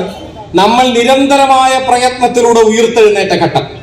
നമ്മളത് ഡിസംബർ 6 മുതൽ എന്ന് പറയും. ഞാൻ കരുതുന്നതല്ല, അതിനു മുൻപ് മുതലേ അത് തുടങ്ങുന്നു. ഒരു കാലത്ത് ഗാന്ധിയൻ ആശയങ്ങളുടെ ആൾക്കാർ ഞങ്ങളാണ് എന്ന് പറഞ്ഞ് കുറച്ചു കാലം RSSകാർക്ക് ഉണ്ടായിരുന്നത് നിങ്ങൾക്ക് ഓർമ്മയുണ്ടോ? ഗാന്ധിയൻ ഐഡിയോളജി RSSന്റെ കേന്ദ്ര പ്രമേയമായി അംഗീകരിച്ച അവരുടെ യോഗങ്ങളുണ്ട്. കുറച്ചുകാലം ഗാന്ധിയൻ ആശയങ്ങളൊക്കെ കൊണ്ടുനടന്നാണ്. പിന്നീടാണ് അവയെല്ലാം പരിത്യജിക്കുന്നത്. ഞാൻ പറഞ്ഞത്, ആരെയാണോ അവർ അസാസിനേറ്റ് ചെയ്തത്, അവരുടെ ആശയങ്ങൾ അസാസിനേറ്റ് ചെയ്തത്, അതേ വ്യക്തിയുടെ ആശയങ്ങൾ ഞങ്ങളുടേതാണ് എന്ന് പറഞ്ഞിട്ട് നടത്തുന്ന ഈ കൾച്ചറൽ അക്വയറിംഗ് പ്രോഗ്രാം, ഞാൻ വീണ്ടും പ്രഭാത് പട്നായിക്കിന്റെ ഒരു വാചകം, ഒരു ടേം ഉപയോഗിക്കേണ്ടോ, കൾച്ചറൽ അക്വയറിംഗ് പ്രോഗ്രാം, സാംസ്കാരികമായ കൈവശപ്പെടുത്തൽ, ഇതവർ നടത്തുന്ന ഒരു പരിപാടിയാണ് നിരന്തരമായിട്ട്. അത് തുടങ്ങുന്നത് ഗാന്ധിയിൽ നിന്നാണ്. നമുക്കറിയാലോ, കൾച്ചറൽ അക്വയറിംഗ് പ്രോഗ്രാം എന്ന് പറഞ്ഞാൽ സ്വന്തമായിട്ട് ഇല്ലാത്ത ചരിത്രത്തിന്റെ ഭൂമികൾ അവർ കൈവശപ്പെടുത്തിക്കൊണ്ടിരിക്കും. സ്വാതന്ത്ര്യ സമരത്തിൽ പങ്കെടുത്ത BJP നേതാക്കൾ, BJP എന്നാ ഉണ്ടായത്, BJP നേതാക്കൾ എന്ന പേരിലാണ് തിരുവനന്തപുരത്ത് ഇറങ്ങിയിരിക്കുന്ന ഒരു നോട്ടീസ്. ഈ തെരഞ്ഞെടുപ്പിന്റെ സമയത്ത് സോഷ്യൽ മീഡിയയിലൊക്കെ അത് കണ്ടിരുന്നു. BJP എന്നാ ഉണ്ടായത്, ജനസംഖ്യ എന്താ ഉണ്ടായത്, അതൊക്കെ ചരിത്രം അറിയുന്നവർക്ക് അറിയാം. അതല്ല പ്രധാന ചോദ്യം. സ്വാതന്ത്ര്യ സമരത്തിന്റെ യാതൊരു പങ്കാളിത്തവും ഇല്ലാത്തവർ സ്വാതന്ത്ര്യ സമരത്തിൽ പങ്കെടുത്തവരുടെ നോട്ടീസ് ഉണ്ടാക്കുകയാണ്. ദീൻ ദയാൽ ഉപാധ്യായൊക്കെ സ്വാതന്ത്ര്യ സമരത്തിൽ പങ്കെടുത്തുന്നാണ് അവർ പറയുന്നത്. വർഷമാണ് വരാൻ പോകുന്ന വർഷം 1925 ടു 2025 എന്ന് പറയുന്നു. ഈ 2025 ഇന്ത്യ ഒരു ഹിന്ദു രാഷ്ട്രമാകുമോ ഇല്ലയോ എന്ന ചോദ്യം നമ്മുടെ മുന്നിലെ ഏറ്റവും വലിയ ചോദ്യമാണ്. ഹിന്ദു രാഷ്ട്രം എന്ന് വെച്ചാൽ ഹിന്ദുവിന്റെ രാഷ്ട്രം എന്ന അർത്ഥമേ ഇല്ല എന്നത് അവർ വ്യക്തമാക്കിയിരിക്കുന്നത് ഇന്നല്ല, ഹിന്ദു രാഷ്ട്രം എന്ന ആശയം ഉന്നയിക്കുന്ന അതേ കാലത്താണ്. 1925 RSS ഉണ്ടാവുന്നു. 1923 തന്നെ VD Savarkar Hindu essentials of Hindutva എന്നുള്ള പുസ്തകത്തിന്റെ 2ാമത്തെ പതിപ്പ് വരെ പുറത്തിറങ്ങി കഴിഞ്ഞു. അന്ന് തന്നെ സവർക്കർ എസെൻഷ്യൽസ് ഓഫ് ഹിന്ദുത്വ വായിച്ചിട്ടുള്ളവർക്കെല്ലാം അറിയാം. ആദ്യ ഭാഗത്ത് തന്നെ അദ്ദേഹം പറയുന്നത് ഹിന്ദുയിസം അല്ല ഹിന്ദുത്വ എന്നാണ്. അതായത് നിങ്ങളുടെ നാട്ടിലെ ശങ്കരേട്ടനോ കേശവേട്ടനോ സരോജിനി ചേച്ചിയോ ഹിന്ദു ആണോ ഹിന്ദു അല്ലേ എന്നുള്ളതൊന്നും ഹിന്ദുത്വയുടെ ചോദ്യമേ അല്ല. ഹിന്ദുത്വം അതല്ല, ഹിന്ദു അല്ല ഹിന്ദുത്വ. ഹിന്ദു എന്ന ആശയവുമായി, ഹിന്ദുയിസം എന്ന് ഇംഗ്ലീഷിൽ പറയുന്ന ഹിന്ദു മതവുമായി ഹിന്ദുത്വ എന്ന ആശയത്തെ നിങ്ങൾ ഒരിക്കലും സമീകരിക്കരുത്, ഒന്നായി കാണരുത്. ഹിന്ദുത്വം എന്താണ് എന്ന് അദ്ദേഹം നിർവചിച്ചിട്ടുണ്ട്. നിങ്ങൾക്കറിയാമല്ലോ, 2 കാര്യങ്ങളാണ് പ്രധാനമായി പറഞ്ഞത്. ഒന്ന്, പിതൃഭൂമിയാണ്. ഈ പ്രത്യേകമായ സ്ഥലം, ഏത് സ്ഥലം? സിന്ധു മുതൽ സിന്ധു വരെയുള്ള സ്ഥലം. സംസ്കൃതത്തിനൊരു സൗകര്യമുണ്ട്, പല വാക്കിനും 2 അർത്ഥം ഉണ്ടാവും. അങ്ങനെ 2 അർത്ഥം കൊടുക്കാം. ഒരു വാക്കിന് 2 അർത്ഥം കൊടുത്ത് പഠിക്കുക എന്ന് പറയുന്നത് സംസ്കൃത വിദ്യാർത്ഥികളുടെ ഒരു പണിയാണ്. അപ്പോൾ സിന്ധു എന്ന വാക്കിന് സിന്ധു നദി എന്നൊരു അർത്ഥമുണ്ട്, സിന്ധു എന്നതിന് സമുദ്രം എന്നൊരർത്ഥമുണ്ട്.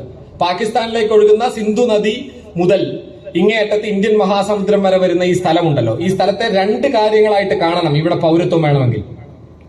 പൗരത്വത്തിന്റെ നിർവചനം അന്നേ ഉണ്ടാക്കിയതാണ് കേട്ടോ. അന്നുണ്ടാക്കിയ അതേ നിർവചനമാണ് അവരുടെ നിർവചനം. 2 കാര്യങ്ങൾ വേണം. ഒന്ന്, ഇത് പിതൃഭൂമിയായിരിക്കണം, നമ്മളുടെ പിതൃഭൂമിയായി ഇതിനെ കരുതണം. അത് അന്ന് ഉള്ളൊരു സങ്കല്പമാണെന്നെങ്കിലും കരുതാം. ഇപ്പൊ മാതൃഭൂമി എന്നുള്ള നിലയ്ക്ക് ഒരു സങ്കല്പമില്ല, ഫാദേഴ്സ് ലാൻഡ് എന്ന് പലരും പറയുന്നുണ്ട്. 2ാമത്തെ സങ്കല്പമാണ് അതിനേക്കാൾ അപകടകരമായ സങ്കല്പം. ഇത് നിങ്ങളുടെ ഹോളി ലാൻഡ് ആയിട്ട് കരുതണം, പാവന ഭൂമി. ഈ ഭൂമിയാണ് നിങ്ങളുടെ പാവന ഭൂമി എന്ന് കരുതണം എന്ന് വെച്ചാൽ എന്താ അതിന്റെ അർത്ഥം? ആ നിമിഷം മുസ്ലിം പൗരത്വത്തിൽ നിന്ന് പുറത്താവും. മുസ്ലിങ്ങളോട് നിങ്ങളുടെ പാവന ഭൂമി ഏതാണ്, നിങ്ങളുടെ പുണ്യഭൂമി ഏതാണെന്നൊരു മുസ്ലിമിനോട് ചോദിച്ചാൽ അവന്റെ ഉത്തരം മക്ക എന്നോ മദീന എന്നോ ആണെങ്കിൽ അവൻ ഇന്ത്യൻ പൗരത്വത്തിൽ നിന്ന് പുറത്താവുകയാണ്. ഒരു ക്രിസ്ത്യാനിയോട് നിങ്ങളുടെ പാവന ഭൂമി ഏതാണ് എന്ന് ചോദിച്ചാൽ അയാൾ യെറൂശലേം എന്നോ അല്ലെങ്കിൽ വത്തിക്കാൻ എന്നോ ഉത്തരം പറഞ്ഞാൽ ആ നിമിഷം അയാൾ പൗരത്വത്തിൽ നിന്ന് പുറത്താവുകയാണ്. അയാളുടെ പാവന ഭൂമി ഈ പ്രദേശമായിരിക്കണം. ആ പ്രദേശത്ത് ജീവിക്കാത്ത എല്ലാവരെയും പൗരന്മാരായി പരിഗണിക്കാൻ പറ്റില്ല എന്ന കാര്യമാണ് VD സവർക്കർ ഈ RSS എന്ന് പറയുന്ന പ്രസ്ഥാനം ഉണ്ടാവുന്നതിന് മുൻപേ നിർവചിക്കുന്നത്. അവിടെ നിന്നാണ് ഹെഡ്ഗേവാറും ഗോൾവാൾക്കറും ഇത് ആരംഭിക്കുന്നത്. ഞാൻ പറഞ്ഞു വന്നത് എന്താന്ന് വെച്ചാൽ, ഈ വലിയ പൊളിറ്റിക്കൽ രാഷ്ട്രീയ ഹിന്ദുത്വ പ്രൊജക്ടിന്റെ ഒരു പൂർത്തീകരണത്തിലേക്കാണ് 2025 എത്തുമ്പോൾ നാം പ്രവേശിക്കുന്നത്. ആ പൂർത്തീകരണം സാധ്യമാകുമെന്ന മോഹൻ ഭാഗവതിന്റെ 4 ഭാഗവും ശരിയാക്കപ്പെട്ട ഒരു ചരിത്ര വിശകലനത്തിന്റെ 5ാം ഭാഗമായ പ്രവചനം സാധ്യമോ അസാധ്യമോ എന്ന വലിയ ചോദ്യമാണ് യഥാർത്ഥത്തിൽ ഈ തെരഞ്ഞെടുപ്പിന്റെ മുന്നിലുള്ള ഏറ്റവും പ്രധാനപ്പെട്ട ചോദ്യം. ഇത്തരത്തിലുള്ള വർഗീയതയുടെ വലിയ ചോദ്യങ്ങൾക്ക് മുന്നിൽ മുട്ടുമടക്കാതിരിക്കുകയും ആ ചോദ്യങ്ങൾക്ക് മുന്നിൽ സധൈര്യം ഞങ്ങൾ ഒരിക്കലും ഒരു തോട്ട ജനതയല്ല എന്ന രാഷ്ട്രീയ ബോധ്യത്തോടെ പ്രതികരിക്കുകയും നിരന്തരം ഈ രാഷ്ട്രീയ വിഭജനങ്ങളോട് സന്ധി ചെയ്യാതെ ധീരതയോടെ എതിർത്ത് നിൽക്കുകയും ചെയ്യുക എന്നതാണ് പുരോഗമന സാംസ്കാരിക പ്രവർത്തനത്തിന്റെ അടിസ്ഥാനപരമായ ദൗത്യം.